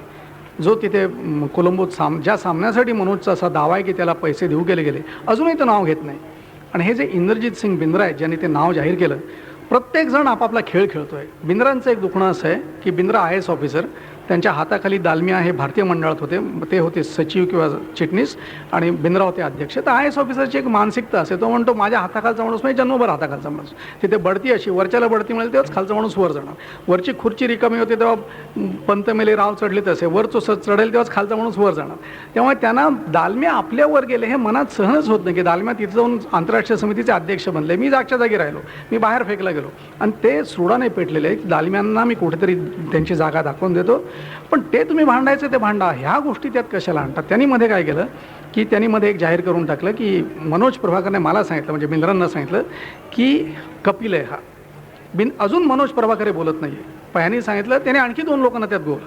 ते म्हणाले मनोज प्रभाकर मला सांगितलं एवढंच नाही. तर तेव्हा पंजाब क्रिकेट असोसिएशनचे सेक्रेटरी पांडव म्हणून आहेत त्यांच्यासमोर सांगितलं आणि असंही सांगितलं जे व्यवस्थापक आहेत वाडेकर तेव्हाचे, तर त्यांच्यासमोर त्यांनी हे सांगितलं आणि त्यांनाही त्यांनी याची माहिती पुरी दिली होती की मंडळाला हे तुम्ही कळव. त्यानंतर त्यांनी नवज्योत सिद्धूचं पण नाव घेतलं की त्यालाही हे माहिती आहे, तो रूममेट होते म्हणा किंवा काहीतरी, त्यांना पण सांगितलं. आता हे सगळं ते कशाला सांगतायत, बिंद्रा कशाला सांगतायत, हे मनोज काय तो सांगेल. पण बिंद्रांना अशी भीती वाटली असेल, मनोजला धैर्य होतं की नाही, जर त्याला कपिलचं नाव घ्यायचं असेल तर 3-3 वर्ष तो का टाळतोय. आणि त्याला जर समजा आउटलुक मासिकाला नाव सांगायचं नव्हतं, पहिलीच मुलाखत होती म्हणून त्याला सांगायचं नव्हतं, काही दिवस त्याला ते एक रहस्य असं बिल्डअप करायचं होतं, तेही समजू शकतो. एक 15 दिवस, महिना, 2 महिने त्याने नाव आपल्याजवळच ठेवलं. पण त्यानंतर चंद्रचूडांचा अहवाल आला आणि तो इतकं बेशरमपणे सांगतो की त्यांनी मला हे विचारलंच नाही कोण आहे म्हणून, की कोणी हे तुला पैसे देऊ केले. आपण त्याचं तेही खरं धरू की चंद्रचूडांनी त्याला विचारलं, हे शक्यच नाही, पण आपण धरून चालू की त्यांनी असं म्हटलं. पण मनोज प्रभाकरचं तुमच्याशी आमच्याशी काही नातं आहे की नाही. आपण तुम्ही ना मी जे कोट्यावधी लोक आहेत, आपण क्रिकेटची तिकीटं काढतो किंवा टी व्हीवर 8-8 तास बघतो, तर आपलं खेळाडूंशी नातं जोडलेलं आहे. खेळाडू कसे खेळतात, चांगले खेळतात. तसं भारत हारला आपल्याला वाईट वाटतं, भारत जिंकला आपल्याला आनंद होतो. कुणी 99वर बाद झाला तरी आपल्याला काहीतरी सुतक वाटायचे, 100 का नाही झाल्या. कुठे चौकार मारायला गेला आणि कोणी झेल सोडला किंवा कुणा उंच झेल पडला, आपल्या खेळाडूने सोडला, आपल्याला वाईट वाटतं. झेल चांगला पकडला, आपण टी व्ही समोर टाळ्या पेटतो. आमचं खेळायचे नातं आहे. खरं न्यायालय आम्ही, तुम्ही ना मी लोक आहोत. तर मनोज प्रभाकर आम्हाला का नाही विश्वासात घेत होता. 3 वर्ष मनोज प्रभाकर नाव सांगत नाही आणि आज सांगतायत तेही बिंद्रा सांगतायत. बिंद्रांनी काय ते मनोजच्या खांद्यावर कशाला बंदूक ठेवतायत. बिंद्रांनी स्वतः आरोप करायचे, ते काय करावे. अजूनही त्यांना भीती वाटते की हे प्रकरण दाबलं जाईल. आजही ते सांगायला मोकळे होऊ शकतात की हे माझं नाही, मनोजचं म्हणणं आहे, मनोज माझ्याशी बोललेलं आहे. आणि मनोजची तर पंचायत अशी झालेली आहे की तो गृहमंत्र्यांकडे बोललेला आहे. लालकृष्ण अडवाणींची त्याने भेट घेतली असं म्हणतात.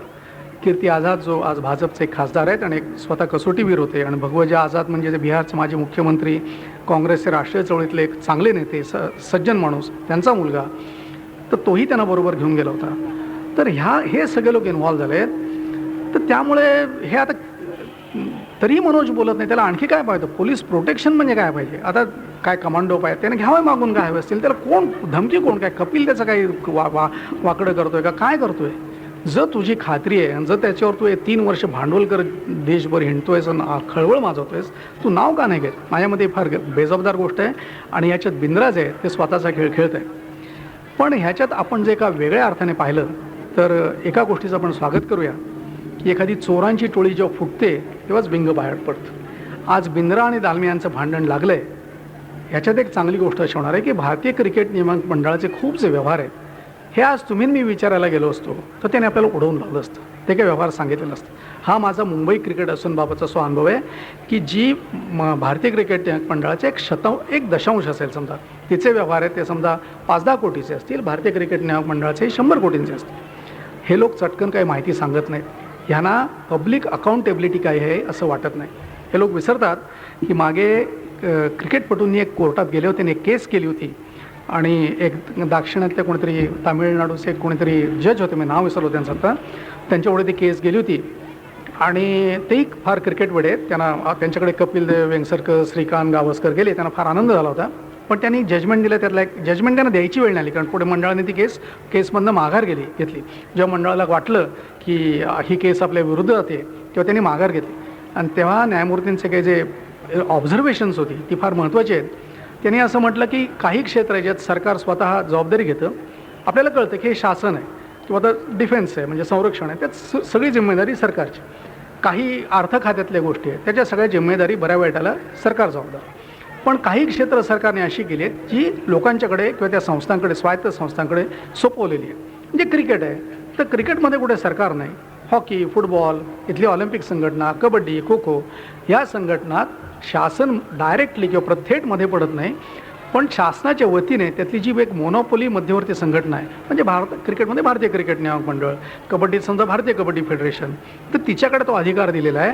आणि जशी सरकारची अकाउंटेबिलिटी आहे, म्हणजे काय बरं वाईट आहे ते सांगण्याची आणि एक पारदर्शकता सामाजिक व्यवहारात ठेवण्याची ही जबाबदारी आहे, तशीच ह्या संघटना त्या संस्थांची. आणि त्यांनी असं म्हटलं होतं इन्स्ट्रुमेंटॅलिटी, म्हणजे शासनाची ही इन्स्ट्रुमेंटॅलिटी आहे. शासन तिथे स्वतः नाही, पण ही शासनाची इन्स्ट्रुमेंट्स आहेत. आणि हे त्यांनी जेव्हा तत्त्व लावलं तेव्हा भारतीय मंडळाची पळापळ सुरू झाली. भारतीय मंडळाने अजूनही त्याचा अर्थ समजून घेतलेला नाही की आपले जे व्यवहार आहेत हे लोकांच्या पुढे ठेवले गेले पाहिजेत. आता ह्या निमित्ताने आपण तर चर्चा करतोय ते 25 लाखाची किंवा 24 लाखाची, ह्याच्याहून काही पटीने मोठे व्यवहार आहेत. ते आत्ता जे प्रसार भारतीचे अगरवाल यांनी जे आरोप केलेले आहेत त्यांच्यावर आता दालमिया उत्तरं देत आहेत. सत्य काय ते बाहेर येईल. पण हे प्रकरण झालं नसतं तर अगरवालांना कदाचित हे आरोप करायची वेळ आली असती की नाही माहीत नाही, आणि दालम्यांना एरवी हा खुलासा करण्याची वेळच आली नसती. तुम्ही मी बाजूलाच राहिलो असतो, तुम्हाला मला कोणी विश्वासातच घेतलं नसतं.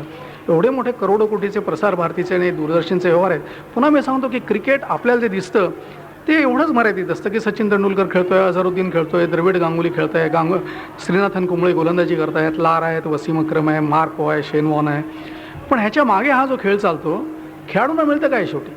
आता ठीक आहे, समजा शेन वॉन ह्याचा स्टीव्ह वॉचा करार काय 2-4 कोटीचा आहे वर्षाचा, तो एवढेच मिळवतो.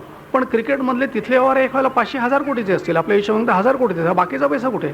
या बाकीचा पैसा येतो कुठनं जातो कुठे?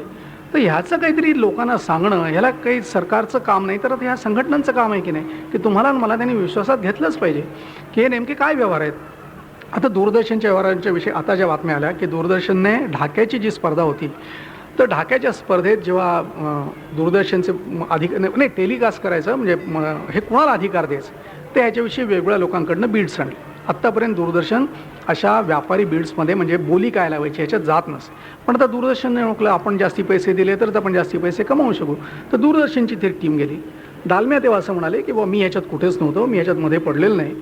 आणि अगरवाल आणि इतर लोकांनी आता जी माहिती इंडिया टुडेनं आता साप्ताहिकातनं आली आहे ती अशी आहे की ते म्हणतात की सरकारी अधिकाऱ्यांनी जी नोटिंग केलेली आहे, दूरदर्शनचे 2 सरकारी अधिकारी गेले होते, त्यांनी सरळ म्हटलेलं आहे की आम्हाला ह्याच्यात असं सांगितलं गेलं की पुढची बोलणी तुम्ही दालमियांशी करा. दालमिया हे तिथे असं बोललेलं आहेत लंडनमध्ये की माझा ह्याच्याशी काहीच संबंध नाही. आता ह्याच्यावर त्यांचा काहीतरी खुलासा येईलच, पण सध्या एक बाजू जी आपल्यापुढे ती अशी आहे की त्यांनी असं सांगितलं दालमिया नुसते व्यवहार करत होते एवढंच नाही, तर जेव्हा दूरदर्शनच्या लोकांनी सांगितलं आम्ही काय 2 कोटी 5 कोटी देऊ, तर दालम्याने त्यांना अशी हिंट दिली की एवढ्यात भागणार नाही. आता खरंच जेव्हा असा लिलाव असतो, टेंडर्स असतात, तर त्यावेळेला कुणी असं सांगत नाही दुसऱ्याची बोली दुसऱ्या पार्टीची काय, तिसऱ्या पार्टीची काय, चौथ्या पार्टीची काय.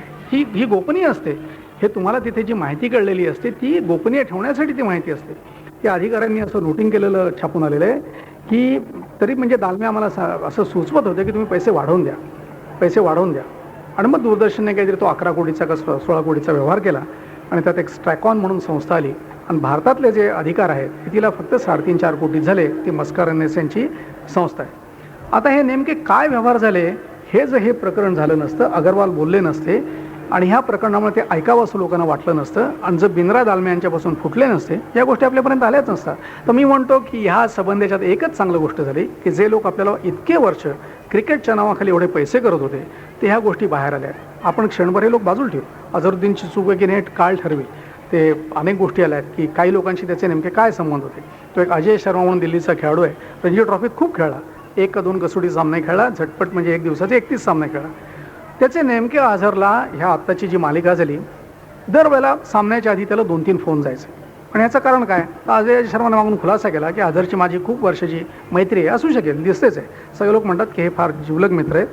ते कुठे दौऱ्यावर असले तर सहसा एकाच खोलीत राहणं पसंत करत, एकमेकांचे स्वभाव मिळते जुळते. अझरची कुटुंब आहे तिकडे गेलं तर अजय शर्माकडे राहतं. अजय कधी हैदराबाद किंवा अझरकडे गेला तर तो अझरचा मेहमान असतो, पाहुणा असतो. हे सगळं ठीक आहे. पण तो एकदा अझरचा जो फॉर्म नव्हता तेव्हा अजय शर्माने त्याला एक बॅट दिली, मग अझरने कलकत्त्याला 100 केल्या. हे सगळं इथपर्यंत ठीक आहे. पण त्यानंतर ह्या 2000 साली म्हणजे अझरचं वय 37 एवढं टाऊन सॉलोखून निघाला खेळाडू आहे, तर तो कसोटी सामन्यात 100 केलेला आहे, फॉर्म मिळालेला आहे बँगलोरला. तर त्यानंतर 1 दिवसाच्या सामन्यात 3-3 फोन ह्याने कशाला करावे. आता आपण वरवर पाहिलं तर म्हणाल काय दोस्ती करत असतील एकमेकांना, पण दोस्तीचा विचार करून बघा की सामन्याच्या आधी तुम्ही बेस्ट लकचा फोन कराल, सामना चालू असताना पुन्हा कशाला फोन कराल. बेस्ट लक किंवा शुभेच्छाचा फोन एक जाऊ शकतो. एकदा समजा 2-3 गेले व काही विशेष गरज आहे, 5 सामन्यात फोन कसे येतात इथे जे आलेले आहेत वर्तमानपत्रात या म्हणजे कारण हजरचा फोन मी तुम्हाला म्हणलो संजय चावलाचा मोबाईल होता, पोलिसांनी टॅप केला, ते सगळे फोन आहेत तेच त्यांनी वर्तमानपत्रांच्याकडे लीक करून दिलेले आहेत त्यांना. ते कशासाठी करत होता? हां, यातनं असं सिद्ध होतं का की अझहरने पैसे खाल्लेत किंवा बुकी आहे? नाही. पण यातनं मनात शंका निर्माण होऊ शकतात का? होतात. दुसरी गोष्ट, त्या अशरफ पटेलचा मध्ये खून झाला, आता त्याचं लक्षात आलं की अनेक लोकांचे संबंध होते, फिल्म इंडस्ट्रीतल्या लोकांचे होते, शाहरुख खानचे होते, संजय दत्तचे होते, अझहरशी पण होते. आता एवढ्यावरनं काही सिद्ध होता की अझहर गुन्हेगार आहे? नाही, होत नाही. पण अशा जेव्हा 10, 15, 20 गोष्टी येतात तर तुमच्या मनापुढे शंका येते. आणि मी तुम्हाला आधी जसं म्हणालो की हे चंद्रचूडांचं काम नाही किंवा कुठल्याही एका न्यायाधीशाचं काम नाही. कितीही हुशार माणूस असला, ब्रह्मदेव जरी असला, हे तो एक माणूस याची तलाशी लावू शकणार नाही. याच्यासाठी पोलिसांसारखीच यंत्रणा हवी. तिच्याकडे हे प्रकरण सोपवलं गेलं आहे. ती कितीही जरी CBI किंवा काही किती भ्रष्ट असली तरी आहेत त्या यंत्रणेत सगळ्यात कमी वाईट किंवा त्यामुळे सगळ्यात चांगली अशी तीच आहे. तिच्याकडे हे प्रकरण सोपवलं गेलं, त्यामुळेच त्यातनं काहीतरी तलाशी लागू शकेल. पण तरी मला असं वाटत नाही की लगेच सगळ्या गोष्टी उजेडात येतील. यात खूप लोकांचे लागेबांधे असू शकतील. फक्त एक मला तुम्हाला सांगावं असं वाटतं, आज अशी हवा निर्माण झाली की प्रत्येक सामना जणू काय फिक्स आहे किंवा सौदा झाले. नाही, असे आरोपही नाही आहेत. कृपा करून असं समजू नका. प्रत्येक सामना तुम्ही जो TV वर बघता तेव्हा असं मनात आणू नका. खेळ किंवा आता राजकारण तुम्ही बघता, मोठमोठे लोक आहेत इलेक्शनमध्ये, ह्या इलेक्शनमध्ये वर आहेत, दुसऱ्या इलेक्शनमध्ये पडतात. कोण पडलेलं नाही? इंदिरा गांधी पडलेल्या होत्या, सखा पाटील पडलेले होते. कोण माणूस आहे असा आहे की जो पडलेला नाही? कधीतरी तुमच्या विरुद्ध जन्मत जातं. आपल्याला वाटायचं पूर्वी काँग्रेस कधी हरणारच नाही, 77 पासून तोही भ्रम दूर झाला. आता कोण कोणाचे बाले किल्ले आहेत मागच्या इलेक्शनला, त्याच्या आधीच्या निवडणुकीला पाहिलं, कुणी कुठे पडू शकतो. म्हणजे ते काय फिक्स झालं का? माझं म्हणणं हे काही होऊ शकतं. खेळात अनपेक्षित निघाले, खेळाची त्यात मजा आहे. सगळं क्रिकेट बरबटलेलं नाही आहे. विश्वचषकात गेल्या, याच्याविषयी आज बरीच आपली चर्चा होते, त्यात साधारण 41 सामने झाले. त्यात फक्त 2 सामन्यांच्या विषयी शंका आहे. एक सामना आहे पाकिस्तान बांगलादेश हरलं, त्याचं मला वाटतं पाकिस्तानने सोडूनच दिलेलं आहे. मला त्यात शंकाच येत नाही, मनात तो फिक्स आहे. म्हणजे झालेले आहेत सौदा, पण त्याने काहीच फरक पडत नव्हता. दुसरा विचार करायला गेलात, पुढच्या फेरीसाठी पाकिस्तान क्वालिफाय झालेलं होतं. सामना हरल्यामुळे त्यांचं काही बिघडत नव्हतं. तो सामना जिंकल्याने बांगलादेश काय क्वालिफाय होत नव्हतं. त्यांना 2 गुण मिळणार होते. ते इतर कोणावर त्याचा परिणाम होणार नव्हता. बांगलादेश त्यानंतर स्पर्धेच्या बाहेर फेकला जाणार होता. एकच त्यांचा तेवढा विजय होता. त्यामुळे ही जर सौदेबाजी झाली असेल, आणि ते शक्य झाले, मला तर झाली असं तेव्हापासूनच वाटतं, पण ती एका अर्थाने पुढे कशावरही परिणाम न करणारी होती. त्यामुळे ही सौदेबाजी झाली, त्यामुळे विश्वचषकात कोणाचं काही पारडं खालीवर गेलं का? काही नाही गेलं. आता एक सामन्याविषयी आहे भारत झिम्बाब्वे, की ज्यात गावस्करांनी तेव्हा टीव्हीवर एक मुलाखत देऊन सांगितलं होतं की सामना आधीच्या षटकात संपवा. ज्या सामन्यात सचिन खेळू शकला नव्हता आणि आपण झिम्बाब्वेशी हरलो होतो, तर एक लास्ट बटवनवर म्हणजे शेवटून दुसऱ्या षटकात हा सामना संपवायचा प्रयत्न करा, असा ड्रेसिंग रूममधनं निरोप गेला. आणि तो का गेला आहे मला कळत नाही असं गावस्कर तेव्हा म्हणाले होते. आणि त्याने असं म्हटलं, जे संघाबरोबर जे व्यवस्थापक आहेत ब्रिजेश पटेल, त्यांनी मला ही माहिती सांगितलेली आहे. म्हणजे त्यांनी त्यांचा सोर्सही सांगितला होता. त्यानंतर त्याची कोणी विशेष म्हणजे मंडळाने काही दखल घेतली नाही. उलट गावस्करचीच टिंगल केली की बा तूही कधी कळी संत खेळवतास, 36 काढायला 60 षटकं घेतली, त्याची काही चौकशी झाली का? पण तोही सामना विकला गेला असेल असं मला वाटत नाही. अंदाज चुकले असतील. शेवटचं षटक चांगल्या गोलंदाजीसाठी राखून ठेवलेलं आहे, तर आधीच्या षटकात काय अर्धा धावा पाहिजेत त्या काढून टाकायचा प्रयत्न करा. त्याच षटकात 3 गडी बाद झाले. तोही आपण फेकला असेल असं मला वाटत नाही. पण थोडीशी शंका मनात येऊ शकेल अशी ती परिस्थिती. जेव्हा गावस्कर सारखा माणूस असे आरोप करतो, त्याची मंडळाने कुठेतरी शहानिशा करून घ्यावी आणि ते जे कोण व्यवस्थापक आहेत त्यांनी अहवालात काय म्हटलं हे लोकांच्या पुढे सांगावं आणि त्याची कारणं द्यावीत. नुसतं एका वेळीचं स्टेटमेंट नको. गावस्करनी पुढे तो आरोप काही परसू केला नाही, तेही थोडंसं खटकतं. जो एक फार गंभीर स्वरूपाचा आरोप त्यांनी त्या दिवशी केला, रागारागाने केला. कदाचित आपला संघ हरतोय, एका माजी खेळाडूला सहन नसेल झालं, त्यांना राग आवरला नसेल आणि म्हणून ते बोलले असतील. तर एरवीच्या सामन्यांच्याविषयी कोणी काही बोलत नाही असं. पाकिस्तान हरल्यावर पाकिस्तानात लगेच प्रतिक्रिया झाली की सामना फेकला गेला. पण मला माहीच नाही वाटत पाकिस्तान ऑस्ट्रेलियाकडनं हरण्यासाठी काही अंतिम फेरीत पैसे घेईल हे समजतच नाही. त्यानं जर जिंकले असते तर देशात हिरो झाले असते. तो कय्यूमचा अहवाल केव्हाच गुंडाळून ठेवला गेला असता. वसीम अक्रम आयुष्यभर पाकिस्तानचा हिरो झाला असता. तेव्हा मला चुकूनही वाटत नाही की पाकिस्तानने तो सामना फेकायचा प्रयत्न केला असेल. तर त्यामुळे सामने फेकले जाणं वगैरे हे जे आरोप आहेत, हे जे आहे त्यात तथ्य असणारच. पण ते इतकं थोडं आहे की 42 सामन्यातल्या 2 सामन्यांच्या विषयी बोललं होतं. आता खरी कुठे गडबड होते, हे जे 1 दिवसाच्या सामन्यांचं पेव फुटलेलं आहे त्याच्यात थोडीशी हानी होते. हे वर्षभर काही ना काहीतरी स्वरूपात, आता आपला संघ 45-50 सामने करतो. वर्षभरात 150-200 एक दिवसाचे सामने होतात आणि त्यात तसं काहीच महत्त्व नसतं. बरोबर एवढे स्पर्धा होतात आपल्याला पुढे लक्षातच राहत नाही किती सामने झाले. तुम्ही आठवायचा प्रयत्न केला, गेल्या 2 वर्षात आपला संघ कुठे कुठे काय काय खेळला आहे आठवून आम्हाला पत्रकार होत सारख्या रेकॉर्ड ठेवायचं, ते ठेवल्यानंतर काय टेस्ट सामन्यांच्यापर्यंत ते लक्षात ठेवता येत होतं. याच्यात आता काय कुठलं लक्षात ठेवायचं, तर ती नोंद असते पण खूप गोष्टी त्यातल्या लक्षात ठेवणं, पाहणं, नीट बघणं हे कठीण जातं. काय सारखं तेच बघायचं. तर हे जे सामने आले तर ते असे जर काही जोडले गेले की त्या सामन्यांची संख्या कमी करायची. 3 लोकांची सूचना आहे. कपिलने ही सूचना केली. कपिल तर म्हणाला हे तर तात्पुरतं बंद ठेवा नको, पण इम्रान खान आणि स्टीव्ह वॉ असं म्हणतात त्यांचं प्रमाण कमी करा की ज्याला दालम्यान कुठलेही मंडळ तयार नाही. त्यांनी या सामन्यांची संख्या अशी वाढवून ठेवली आहे कारण त्यातनं पैसे मिळतात. प्रत्येक मंडळाचे टेलिव्हिजनशी असे करार आहेत की वर्षातनं इतके तास आम्ही क्रिकेट तुम्हाला दाखवू, आणि हे क्रिकेट दाखवू म्हणताना ते जास्तीत जास्त 1 दिवसाच्या सामन्यामध्ये घालतात. कारण कसोटी सामन्याला प्रेक्षक कमी आहे, म्हणजे 1 दिवसाच्या सामन्याच्या तुलनेत, आणि 1 दिवसात निकाल मिळत नाही. लोकांना झटपट निकाल हवा. सकाळचा सामना संध्याकाळी संपलेला, दुसऱ्या दिवशी दुसरा सामना, हे प्रकार हवा. तर त्यामुळे हे सामने कमी केले तर उत्पन्न कमी होईल असं मंडळाला वाटतं. पण मला वाटतं सर्व मंडळांनी याचा फेरविचार करावा. हे सामने खरंच कमी केले पाहिजे. खेळाडूंचा तजेला गेला आहे, खेळाचा दर्जा खाली आला आहे. याच्यासाठी काहीतरी मर्यादा पाहिजे. कसोटी सामने आणि 1 दिवसाचे सामने यांच्यात कुठेतरी संतुलन आलं पाहिजे, आणि 1 दिवसाच्या सामन्यांची जर संख्या कमी केली तरच तो क्रिकेटचा दर्जा राहू शकेल. मित्रो, मला शेवटी एकच सांगावंसं वाटतं की हे जे काही घडतं आहे तर आपण आज हा नुसता क्रिकेटपटूंच्या पुरता मर्यादित विचार करू नका. या देशात क्रीडा क्षेत्रात जसं मी तुम्हाला म्हणालो की हा हौशी प्रकार राहिलेला नाही, हा एक व्यवसाय झालेला आहे. एक स्मॉल इंडस्ट्रीचं त्याला स्वरूप आलं आहे, आणि त्यात पारदर्शकता असावी. आणि जे सामाजिक नेते त्यांनी जे व्यवहार केलेत त्यांचे हिशोब मागायला तुम्ही शिका. आज देशात, आपल्या भारतासारख्या गरीब देशात, विकसनशील देशात स्टेडियम बांधण्याच्या नावाखाली जो काय धुमाकूळ घातला गेलेला आहे, म्हणजे एशियाड झालं 82 साली दिल्लीत, तो एक साधारण 100 कोटीचा खर्च असेल, पण तो योग्य होता कारण एशियाड होता. बराचसा खर्च त्यातला योग्य होता. त्यानंतर महाराष्ट्रात जेव्हा राष्ट्रीय क्रीडा स्पर्धा झाल्या तेव्हा बालेवाडीत 80 कोटीची बांधकामं झाली. त्याचा कुठलाही फिजिबिलिटी रिपोर्ट नाही. म्हणजे याचा पुढे काय वापर करणार याचा काही विचार नाही. आपल्या इथे चेंबर ऑफ कॉमर्सचे लोक आहेत, म्हणून मला मुद्दामून सांगावं वाटतं, कुठलीही कंपनी जेव्हा असा खर्च करते तेव्हा कधी असा तर विचार करणार नाही की आम्ही एवढा पैसा खर्च केला आहे, एवढी पैशाची गुंतवणूक केली आहे, त्याचे रिटर्न्स काय मिळेल, त्याचा वापर काय होणार आहे. इथे हा केवळ करदात्याचा पैसा, कोणीच आपल्या खिशातनं पैसा खर्च करत नव्हतं. पैसा अख्खा पाण्यात गेला तरी कोणाचं काय जात होतं, कुणी विचारत नाही. ते विचारायला आपण शिकलं पाहिजे. आणि कुठलं एक राज्य नाही, कुठलं एक पक्ष नाही, सगळीकडे आहे. महाराष्ट्रात तेव्हा जे काय झालं त्याच्याहूनही वाईट प्रमाणात जयललिताच्या सरकारने सॅप गेम्स म्हणजे दक्षिण आशियाई क्रीडा स्पर्धांसाठी जे तामिळनाडूत केलं, 100 कोटीच्या वर खर्च आहे, असे स्टेडियम बराबर बांधून ठेवले. मला नेहमी वाटतं की या सरकारांना खेळाच्या प्रमोशनच्यात काही रस नाही. खेळ ज्यांना वाढवायचे त्यांनी शाळा हे केंद्र केलं पाहिजे. आज शाळातनं खेळ मागे गेलेले आहेत. कुठल्याच सरकारला त्याची फिकर नाही. दिल्लीतल्या सरकारला नाही किंवा कुठल्या राज्यातलं सरकार नाही. आज कुठलाही पक्ष याच्यापासून वेगळा नाही, कुणालाही खेळाविषयी धोरण नाही, पण बांधकामांच्यात सगळ्यांना इंटरेस्ट आहे. जास्त पत्रकारांना मुंबईत, पुण्यात, बँगलोरला प्रत्येक ठिकाणी सांगितलं. आम्ही आमची एक टीम पाठवली आणि विचारलं की याचा वापर काय होतोय, आणि याचा वापर होत नाही तर आपण जे काय स्टेडियम बांधू किंवा जे रिनोव्हेट करू ते गावात वस्तीत असले पाहिजेत, म्हणजे लोक तिथे याची काहीतरी शक्यता आहे. आणि कमीत कमी करू. तिथेही उधळपट्टी झालेली आहे, तिथेही भ्रष्टाचार झाला आहे, पण थोडा कमी झाला. आपण जेव्हापासून हे राज्यकर्त्यांना, क्रीडा क्षेत्रातल्या राज्यकर्त्यांसह विचारायला लागू, राष्ट्रीय क्रीडा स्पर्धा ज्या बालेवाडीत झाल्या 94 साली, त्याचे अजूनही हिशोब लोकांच्या पुढे आलेले नाहीत. त्याला सरकारने, केंद्र सरकारने आणि महाराष्ट्र सरकारने 60, 70, 75 कोटीची अनुदानं दिलेली आहेत. ही काही साधी रक्कम नाही. हे हिशोब कसे नाही दिले गेले. केरळमध्ये जेव्हा नॅशनल गेम्स झाले, राष्ट्रीय क्रीडा स्पर्धा झाल्या, संपल्यानंतर काही महिन्यात त्याचे अहवाल लोकांच्या पुढे ठेवले गेले. हे हिशोब कसे नाही ठेवले जात.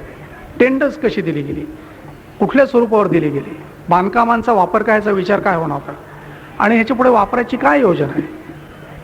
काहीच कुठली स्कीम नाही. आणि हे आपण विचारत नाही. खेळ ही एक लहान गोष्ट आहे, किरकोळ गोष्ट आहे असं म्हणतो. आपण याच्यापासून धडा शिकूया की आत्ता जे आरोप केले आहेत मनोज प्रभाकर आणि कपिल, बिंद्रा आणि दालमिया किंवा इतर जे काय निघतील, मोंगिया, अझर किंवा कोण असते, अझर आणि मग ते शर्मा आणि इतर लोकांचं, तर तो तर निकाल लागू देच. पण त्याच्यावरून मला ही महत्त्वाची गोष्ट वाटते, याच्यापासून आपण जा धडा घेतला, गावागावात याविषयी जर काही जागरूकता आली.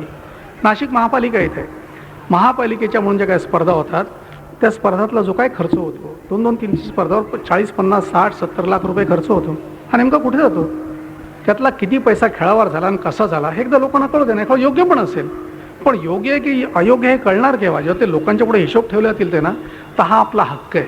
जसं अण्णा हजारे म्हणतात, माहिती मिळवणं हा आपला हक्क आहे, आणि ती माहिती मिळवण्याचा हा जो हक्क आहे हा आपण बजावत नाही, हे आपल्या लोकशाहीचं एक मोठं अपयशाचं कारण आहे.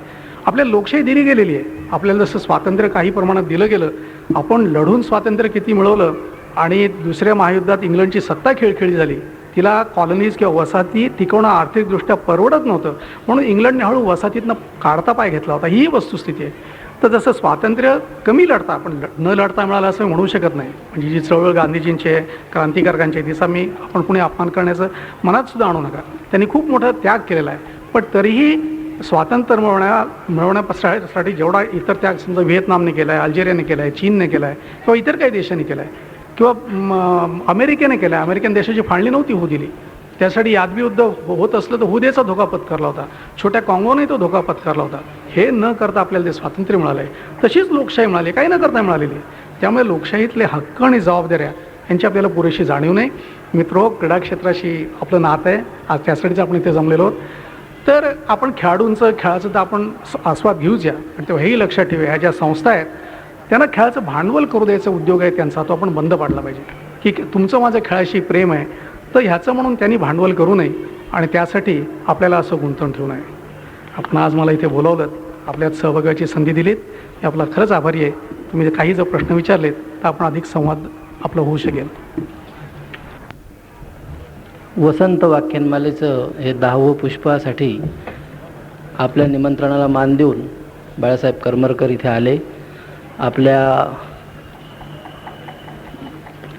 सुंदर माहितीने आपल्या सगळ्यांना मुग्ध केलं. त्याबद्दल वसंत व्याख्यानमाला त्यांचे आभारी आहे. आभाराचं प्रतीक म्हणून अनिल नवले यांनी त्यांना पुष्पगुच्छ द्यावा असं मी त्यांना विनंती करतो. 7वीतला एक मुलगा रोहित म्हणून त्याने प्रश्न विचारला आहे की सट्टेबाजीची सुरुवात कोणत्या खेळापासून झाली आणि दुसऱ्या कोणत्या खेळात अशी सट्टेबाजी होते का आणि याला पायबंद कसं घालता येईल. तर रोहित, मला वाटतं असं आहे की सट्टेबाजी होत नसेल, पण असं फिक्सिंगसारखा प्रकार हाच बऱ्याच खेळात होतो. आपल्याला आश्चर्य वाटेल की कबड्डी खो खोसारखे सुद्धा खेळ आहे ज्यात पैसा नाही, त्यामुळे सट्टेबाजी होत नाही, कारण त्याच्यावर पैसा लागला जात नाही, पण लबाड्या होतात. बुद्धिबळासारखा खेळ आहे की जो बुद्धीचा खेळ मानला जातो, तर त्याच्यातही अशा लबाड्या होतात. त्या कशा स्वरूपाच्या थोडक्यात सांगतो की आता बुद्धिबळ आहे, जिथे तुम्हाला लीग स्पर्धा म्हणजे आपल्याला कळेल, समजा 16 खेळाडू आहे आणि ती जर राऊंड रॉबिन असेल तर प्रत्येक खेळाडू उरलेल्या प्रत्येक खेळाडूशी खेळत असतो. तर समजा 15 फेऱ्यांची स्पर्धा आहे आणि 10-12 फेऱ्या झाल्या, तर त्यावेळेला मग ती कबड्डी असो, खो खो असो किंवा बुद्धिबळ असो, त्यातल्या काही संघांच्या लक्षात येतं की आपल्याला काही जिंकायची शक्यता नाही. मग अशा ते विचार काय करायला लागतात की आपण जिंकू शकत नाही, मग आता आपला विजय क्लब जिंकू शकत नाही, मग युवक क्लब जिंकेल का, युवक क्लब शकत नसेल तर नवजीवन संघ जिंकू शकेल का. मग ते आपापसात काही वेळेला अशा मिलीजुली लढती खेळतात. असे प्रकार खो खोन कबड्डी, जिथे इनाम फार थोडं होतं, म्हणजे मध्ये एक बडोद्याला खो खो स्पर्धा झाली तर त्यात इनाम 10,000 रुपये सोन असेल आणि असे 8 का 10 संघ होते. तिथे असे प्रकार घडले आणि तिथे एका सामन्यात खेळाडू खो खो म्हणजे आपण पाहिलं किती छान खेळ आहे, धावण्याचा पाठलागाचा खेळ आहे, ते चालत होते. किरण मोरे तिथला एक हा होता संघटक, किरण म्हणाला काय बघतोय, म्हणाला मी लहानपणी खेळलोय, हे काय बघतो, तोही त्यानेही झापून काढलं होतं. कबड्डीत सुद्धा काही काही ठिकाणी हे प्रकार असे घडलेले आहेत की संघ बघतात आपण जिंकू शकत नाही ना, मग आपला हा गावचा संघ आहे किंवा जिल्ह्यातला संघ आहे किंवा काय 2 कर्णधार एकमेकांचे मित्र आहेत किंवा 2 मॅनेजर्स मित्र आहेत, चला त्यांच्याशी हार खाऊन घेऊ, आता आपला रस्ता बंद झालेला आहे, त्यांना हात देऊ, असे प्रकार हे या खेळात घडतात. सगळ्यात मोठ्या प्रमाणावर मी तुम्हाला म्हणालो तसं फुटबॉलमध्ये एवढ्यासाठी होतं की फुटबॉलमध्ये जिथे पैसा आहे तिथे सट्टेबाजी की म्हणजे बेटिंग होतं म्हणून सट्टेबाजी होते. तर जिथे पैसा ज्याची लोकप्रियता जास्त आहे, तसं जगात सगळ्यात जास्त लोकप्रियता फुटबॉलची आहे म्हणून फुटबॉलमध्ये होतं. फुटबॉलमध्ये खूप देशातल्या फुटबॉलविषयी अशा स्वरूपाचे आक्षेप आहेत, वेळोवेळी तिथे चौकशा झालेल्या आहेत. पूर्व युरोपीय देश बल्गेरिया वगैरे ह्या देशातनं असेच प्रकारांच्या मागे बातम्या होत्या. पेले आपण नाव ऐकलेलं आहे की जो जगातला एक महान फुटबॉलपटू आहे आणि एक चांगला संघटक आहे आणि तिथे ते जनमानसावर त्याची फार मोठी पकड आहे. तर त्यानेही म्हटलं होतं की ब्राझीलमधला फुटबॉल सडलेला आहे, अशा मॅचेस फिक्स होतात, मिलीजुली लढती होतात. आणि तिथल्या कोलंबियातल्या एका फुटबॉलपटूचं मागे होतं, तो डिफेंडर बचावपटू होता आणि विश्वचषक स्पर्धेत एक गोल झाला होता. तर गोल झाल्यावर लोक जबाबदार ठरतात गोलीला किंवा जो बचावपटू आहे त्याला. तर त्याच्यावर लोक एवढे भडकले होते, त्याला पोलिसांनी सांगितलं होतं तू चटकन एक तर देशात परत येऊ नकोस किंवा आलास तर विशिष्ट भागात जाऊ नको, तिथे फुटबॉल वेडे लोक आहेत. तरी तो एकदा तिकडच्या एका हॉटेलात मैत्रिणीला घेऊन गेला आणि मग त्याचा खून झाला होता. तर हे बेटिंगचं याचं विश्व आहे की जिथे पैसा जास्ती आहे तिथे मग आता कबड्डी खो खोत पैसाच नाही, म्हणजे खूप कमी आहे म्हणून तिथे बेटिंग होत नाही. पण पण असं थोडंसं मॅच फिक्सिंग होतं आणि जिथे पैसा खूप आहे म्हणजे फुटबॉलमध्ये सगळ्यात जास्त आहे, क्रिकेटमध्ये बऱ्यापैकी आहे, तिथे काही सामन्यांचं होतं. पण पुन्हा असं समजू नका की प्रत्येक सामना फिक्स आहे. मागच्या विश्वचषकात रोनाल्डो म्हणून जो ब्राझीलचा खेळाडू होता आणि जो त्यांचा एक नंबर 1चा खेळाडू होता आणि जगातला एक अतिशय आघाडीचा खेळाडू होता, तर त्याच्यावरून अशी वदंता होती की तो त्या सामन्याच्या आधी फिट नव्हता, काही कारण असेल. पण त्याचे जे स्पॉन्सर होते नायकी किंवा आदिदास, जी बुटांची एक कंपनी आहे, ते त्यातले कोणीतरी त्याचे पुरस्कर्ते होते आणि त्यांनी ब्राझीलच्या संघावर दबाव आणला होता की आम्ही याला करोडो रुपये देतो आणि याला तुम्ही अंतिम सामन्यात खेळवणार नाही असं कसं, हा टेलिव्हिजनवर दिसलाच पाहिजे, तो दिसला तर त्याचे पाय दिसतील, कारण फुटबॉलमध्ये पाय आणि बूट तर दिसलेच पाहिजेत, बॉलशी संबंध चेंडूशी त्याचा येतो, तर त्याला तुम्ही खेळवलं पाहिजे. मग त्याला त्यांनी काहीतरी पूर्ण वेळ नसेल पण बराच वेळ खेळवलं आणि तेव्हा असं कारण अनधिकृतरित्या दिलं गेलं होतं की ह्या सगळ्याचं कारण हे आहे की पुरस्कर्त्यांचा दबाव.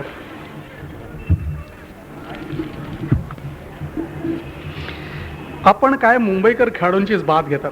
अरे मी नाशिकचा आहे. मुंबई बाहेर गुणवत्ताने अशी भावना नसलेलं मत आहे, माझे मुळीच अशी भावना नाही, पण माझी 2 मतं पक्की आहेत. इतिहासाचं कारण आहे त्याला की मुंबई ही ट्रॅडिशनली क्रिकेटमध्ये आघाडीवर आहे. आत्ताच आपण पाहिलं की 66वं वर्ष होतं रणजी करंडकाचं, ज्यात मुंबई काहीतरी 34 वेळा का काहीतरी जिंकलेली आहे, म्हणजे निम्म्या वेळेला मुंबई जिंकलेली आहे. त्याच वेळेला संतोष करंडक ज्यात फुटबॉलमध्ये महाराष्ट्र जिंकला, त्याच्याकडे अशी होती की महाराष्ट्र 4दा जिंकला आहे आणि त्यात निम्म्यापेक्षा जास्त वेळा बंगाल जिंकला आहे. मला नाही वाटत आपण कधी असं म्हणतो की आपण बंगाली खेळाडूंना जास्ती आपण ते लोक बाजू घेतात. काही काही राज्यात काही काही भागात एखाद्या खेळाचं लोण जास्ती असतं. पूर्वी हॉकीमध्ये शीख असत आणि ते गुणवत्तेवर होते, ते चांगले खेळत, म्हणजे त्यांचे Punjab police, border security force, तिकडे जलंधरचं संघ हे लोक देशभर जाऊन जिंकत असत. आत्तापर्यंत बऱ्याच प्रमाणात मुंबईचा असा दबदबा होता.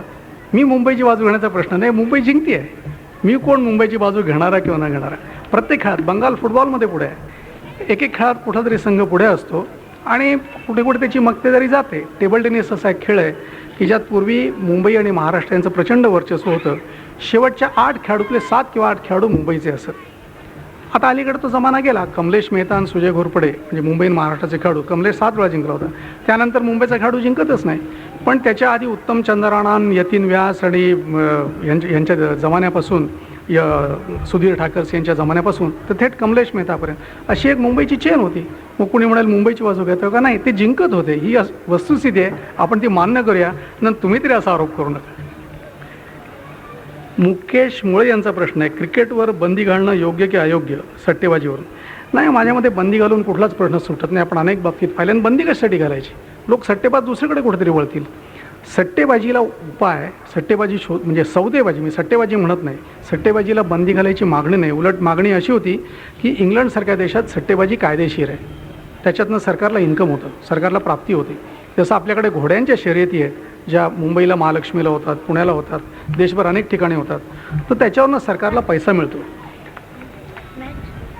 सरकारला पैसा मिळतो. तर तिथे सुखदेव सिंग धिंडसा म्हणून जे पंजाबचे क्रीडा मंत्री आहेत आज म्हणजे देशाचे, त्यांनी ही सूचना केली होती भारतात असं करावं. मागून पंतप्रधान अटल बिहारी वाजपेयी म्हणाले की नाही सध्या तरी असं आपण काही करणार नाही आहोत, पण शक्य आहे कदाचित पुढे मागे काहीतरी एखाद्याला बेटिंगला अशी शक्य म्हणजे कायदेशीर मान्यता पण मिळेल, पण ती वेगळी आहे आणि सौदेबाजी वेगळी आहे. मला वाटतं क्रिकेटवर बंदी घालून किंवा असं काही प्रश्न सुटणार नाही, त्याला पर्याय शोधावे लागतील. आणि जर सट्टेबाजी आणि सौदेबाजी होत असेल तर ती शोधून काढावी लागेल. आणि ह्यात काही कठीण नसतं. आता ऑलिम्पिक चळवळीत स्टिरॉइड्सचा वापर आहे उत्तेजकांचा, म्हणून कोणी ऑलिम्पिक बंद नाही केलं. सगळ्यांना माहिती आहे स्टिरॉइड मोठ्या प्रमाणावर घेतली जातात, पण त्याला ती शोधून काढणं हे एक आव्हान आहे. ती लपवणं हे जसं लबाड लोक करत असतात. तुम्ही कायदा आणि चोर यांचं एक अखंड शर्यत चाललेली असते. तुम्ही कायदा बनवा, त्यातल्या पळवाटा लगेच वकील आणि चोर शोधून काढतात. मग पुढची कायद्यातली दुरुस्ती होते, त्या पळवाटा बुजवल्या जातात. पुन्हा मग वकील आणि चोर त्यात काहीतरी आणखी पळवाटा शोधणं, हे अखंड आहे, हे अखंड चालू राहणार.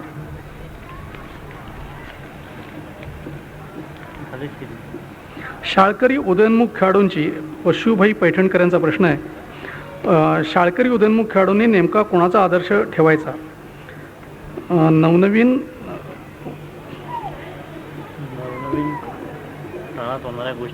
या नवनवीन ज्या गोष्टी होत आहेत त्याच्यामुळे भावी पिढी देशापुढे आदर्श संघ कसा ठेवणार? अगदी मी तुमच्याशी सहमत आहे. अशा जर गोष्टी घडल्या तर तुम्ही आदर्श कोणाचा ठेवायचा तुमच्या पुढे प्रश्न येईल. पण सुदैवाने मी असं म्हणेन आज भारतीय क्रीडा क्षेत्रात असे काही खेळाडू आहेत त्यांचा आदर्श तुम्ही जरूर तुमच्या डोळ्यासमोर ठेवा. एक विश्वनाथन आनंद बुद्धिबळातला, की जो काय जगात गेली काही वर्ष क्रमांक 2 क्रमांक 3च्या ह्याच्यात आहे, तो फक्त कॅस्परोवला हरवू शकलेला नाही.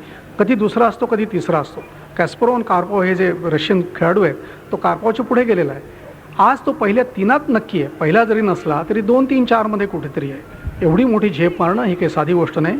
सचिन तेंडुलकर आहे की ज्याचा खेळ बघून डॉन ब्रॅडमनने स्वतःला त्याला बोलावलं आणि म्हणाले, त्याच्या डॉन ब्रॅडमनच्या पत्नी म्हणाले, बघा ह्याला पाहिल्यावर तुझी आठवण येते, म्हणजे डॉनला ते म्हणाले. आणि डॉनने मुद्दाम त्यांना बोलावून घेतलं, त्याशी बोलले. आज 50च्या वर आज त्यांचं ॲव्हरेज आहे. ते ब्रॅडमन नाही आहे, सचिन ब्रॅडमन मुळीच नाही, त्याला ब्रॅडमन म्हणण्याची चूकही करू नका. पण जरी तो ह्यू रिचर्ड्सच्या पर्यंत जाऊन पोहोचला तरी मी म्हणेन एका मोठ्या पातळीवर जाऊन पोहोचला. तसंच आपला धनराज पिल्ले आहे. हा धनराज पिल्ले जो हॉकीपटू आहे, असाच गरीब घरातनं, खडकी वगैरे भागातनं पुण्याच्या आलेला आहे वर. आणि आज जगातले जे आकर्षक खेळाडू आहेत, म्हणजे जर्मनीने त्याला करारबद्ध केला. जर्मनीचा संघ आपल्याला हरवतो, पण जर्मनीला माहिती आहे की धनराज पिल्लेच्या गुणवत्तेचा आकर्षक खेळाडू त्यांच्याकडे नाही ना, आज तिशीकडे गेला आहे. धनराज पिल्लेला बघाल तर एवढ्या वर्षात त्याचं शरीर, अझरुद्दीनचा जो फिटनेस आहे तसा धनराज पिल्लेचा फिटनेस आहे. पुढे शरीर मुळीच सुटलं नाही, एकदम फिट माणूस आहे. आणि चौथा मी एक म्हणेन लियांडर पेस आहे की लियांडर पेस हा फार मोठा खेळाडू नाही आहे, पण तरीही तो आपली कामगिरी उंचावत जातो. डेव्हिस चषकात त्याची जी कामगिरी आहे ती थरारक आहे की डेव्हिस चषक स्पर्धेत ग्रास कोर्टवर आणि बाहेरच्या कोर्टवर त्याने रँकिंगमध्ये आपल्या पुढेवर 30, 40, 40 क्रमांकाने आपल्या पुढे असले. समजा लियांडर आज 90वा 100वा आहे, तर जे जागतिक रँकिंगमध्ये किंवा गुणवरीत 10वे 12वे 20वे 25वे आहेत, असे त्याने 25 खेळाडूंना हरवलं असेल. तर आदर्शी ठेवावे तसे सुदैवाने आपल्याकडे खेळाडू आहेत आणि ह्यांच्याही प्रतिमा आणि यांची कारकीर्द चांगली आहे. सुदैवाने अशी माणसं आहेत देशात.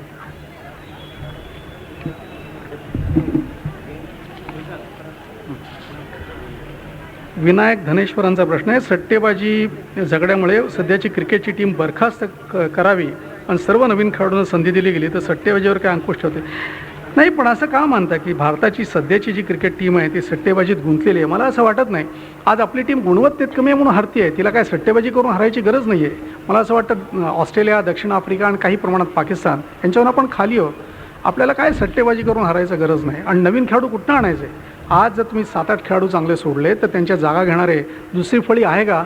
आज आपण विचार करा, सचिन नसेल, गांगुली नसेल, द्रविड नसेल, कुंबळे नसेल, श्रीनाथ आज जरा थकला, आगरकर तिथे धरा, किती खेळाडू आहेत, कांबळी एक धरा, लक्ष्मण आहे. आज दुसरी फळी एक मागण 20-25 खेळाडूंची उगवती आहे असं चित्र नाही आहे. त्यात हेच चांगले खेळाडू आहेत. क्रिकेटमध्ये पत्रकार विकले जातात का? तसेच खेळाडूंना मॅन ऑफ द मॅच तसे पंचावर का नाही मला कळलं नाही. आता पत्रकार विकले जातात का काय हे सांगणं कठीण आहे. मी एवढंच सांगू शकेन की जेव्हा हा चंद्रचूडांचा अहवाल झाला तेव्हा एका दक्षिणेतल्या आणि एका दक्षिण भारतातल्या आणि एका पूर्व भारतातल्या 2 पत्रकारांना एकाला त्याचं ट्रान्सफर झाली होती ना, एकाला आपली नोकरी सोडली होती. त्यांच्याविषयी काही अशा वदंता होत्या, त्यातल्या काही लोकांशी गुंतलेले आहेत, असं झालेलं होतं.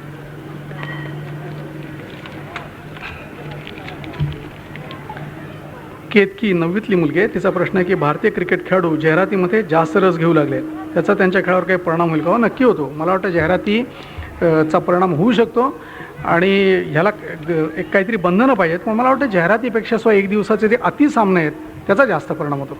जाहिराती असं आहे की खेळाडूंची कारकीर्द एक विशिष्ट 5, 10, 12 वर्षाची असते. तीच वेळ आहे की जेव्हा ते जास्ती पैसे मिळवू शकतात. आणि मला वाटतं जोवर ते दारू पित नाहीत, सिगरेट ओढत नाहीत, हे जोवर बंधनं पाळतात.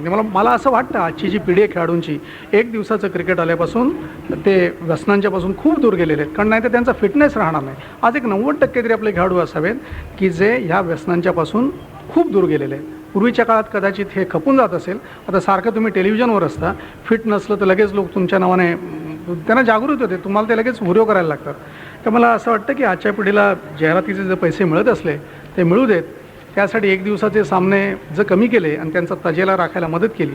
फक्त मी पुन्हा म्हणाल, आदर्शांची मगाशी चर्चा निघेल, अझरुद्दीनचं सट्टेबाजीत सौदेबाजीत आहेत की नाही आता हे काळ ठरवेल.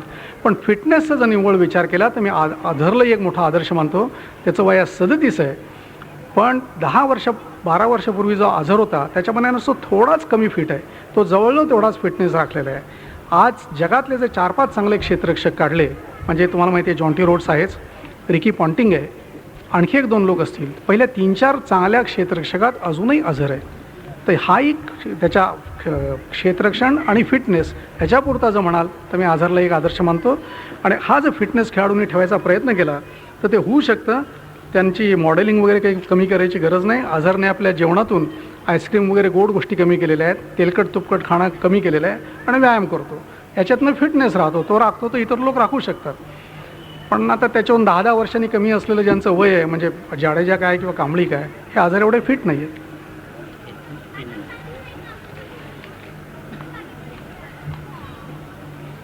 सौदेबाजी लिगली करावी का? सौदेबाजी नाही, मी तुम्हाला बेटिंगविषयी म्हणालो की बेटिंग कदाचित कायदेशीर होऊ शकेल. सौदेबाजी लिगल कशी होईल? उद्या तुम्हाला लबाडी लिगल होईल का? कशीच होऊ शकणार नाही, होई नाही आहे. हा प्रश्न मूल्यांचा कशी होऊ शकेल? होऊच नाही आहे. सध्या तुमच्यामध्ये भारतातील संघासाठी उत्कृष्ट जलदगती गोलंदाज व सलामीचा फलंदाज कोण? संजय जोशी. आणि चांगला यष्टिरक्षक कोण? भारतातला उत्कृष्ट जलदगती गोलंदाज खरं तर श्रीनाथ आहे. त्याचा आता फिटनेसचाच प्रश्न आहे. त्याला जर काही कमी सामने खेळले, त्याला फिटनेस राखू दिला तर अजूनही तो चांगला आहे. त्याची जागा काही प्रमाणात किंवा त्याला साथ देऊ शकेल असा अजित आगरकर आहे. त्यालाही आपला फिटनेस राखावा लागेल. थोडं कमी सामने त्याला खेळायचं पथ्य पाळावं लागेल. यष्टिरक्षक म्हणाल तर चांगला यष्टिरक्षक कोणी भारतात आहे असं मला वाटत नाही. मोंगे आहे, त्यातल्यातच बरा दिसतो. पण आज अशी वेळ आली की जगात चांगले यष्टिरक्षक नाहीत.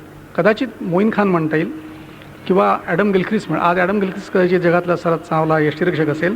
पण हिलीनंतर जगात अव्वल दर्जाचा यष्टिरक्षक कोणी आहे असं वाटत नाही. आणि सलामीचा फलंदाज चांगला कोण? तर त्याच्यातही एक मला वाटतं एक पोकळी आहे त्यातल्यात रमेश, ज्याचं फुटवर्क चांगलं नाही, पण मग कदाचित त्याला आहे त्यातल्यात बरा म्हणावं लागेल. पण गावस्कर सोडा, सिद्धूच्या एवढा असा चांगला सलामीवीर आज कोणी किंवा रवी शास्त्री एवढा असं वाटत नाही. आणि आता शेवटचा प्रश्न आहे, खूप मोठा आहे. भारत विकसनशील देश आहे, म्हणजे डेव्हलपिंग कंट्री. येथे मनुष्यबळाच्या देशाच्या प्रगतीसाठी पाहिजे तेवढा मनुष्यबळाचा उपयोग होत नाही. अशा देशात काळाचा अपव्यय व करोडो लोक आपल्या कामाचे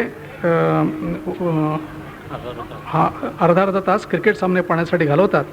शिवाय या खेळात भ्रष्टाचार बोकाळा आहे. तसा खेळ देशात खेळणे योग्य आहे का? वगैरे वगैरे. तर माझं म्हणणं आहे, ठीक आहे, प्रत्येक समाजाला काहीतरी विरंगुळ्याची गरज असते. उद्या क्रिकेट बंद केलं तर लोक फुटबॉलकडे जातील. पण लोकांना कामापासून काहीतरी विरंगुळा हवा आणि तो काहीतरी समाजाने दिला पाहिजे. आता क्रिकेट थोडं जास्ती झालं यात प्रश्नच नाही. पण आपल्याकडे अशी देशात इच्छाशक्ती कुठे आहे? चीनमध्ये गेल्या विश्वचषक फुटबॉलच्या वेळेला त्यांच्या कम्युनिस्ट पार्टीने जाहीर केलं होतं की थोडं फुटबॉल रात्री बघून जागरण करणं बंद करा. मुलांचे अभ्यास आहेत, त्याच्यावर परिणाम होतो. कामगाराला काम करायचे, उत्पादन क्षमतेवर त्रास होतो. आपल्या देशात विचार करतो कोण? विश्वचषक स्पर्धा झाली 96 झाली, ती परीक्षेच्या मोसमात झाली. आठवून बघा, फेब्रुवारीनंतर ते सामने झालेले आहेत. कुठे आवाज उठला काही? लोकांनी विचारायला पाहिजे दालम्यांना, बिंद्रांना सुद्धा, जे आज एवढे आवाज उठवत आहेत की तुम्ही स्पर्धा घ्या, पण ती नोव्हेंबर-डिसेंबरमध्ये का नाही घेत? इथे उत्तम हवा असते. नोव्हेंबर, डिसेंबर, जानेवारी 3 महिने आहेत, त्यात विश्वचषक होऊ शकला असता. तुम्ही त्या फेब्रुवारी-मार्चमध्ये कशाला घेता? परीक्षांचा मोसम आहे.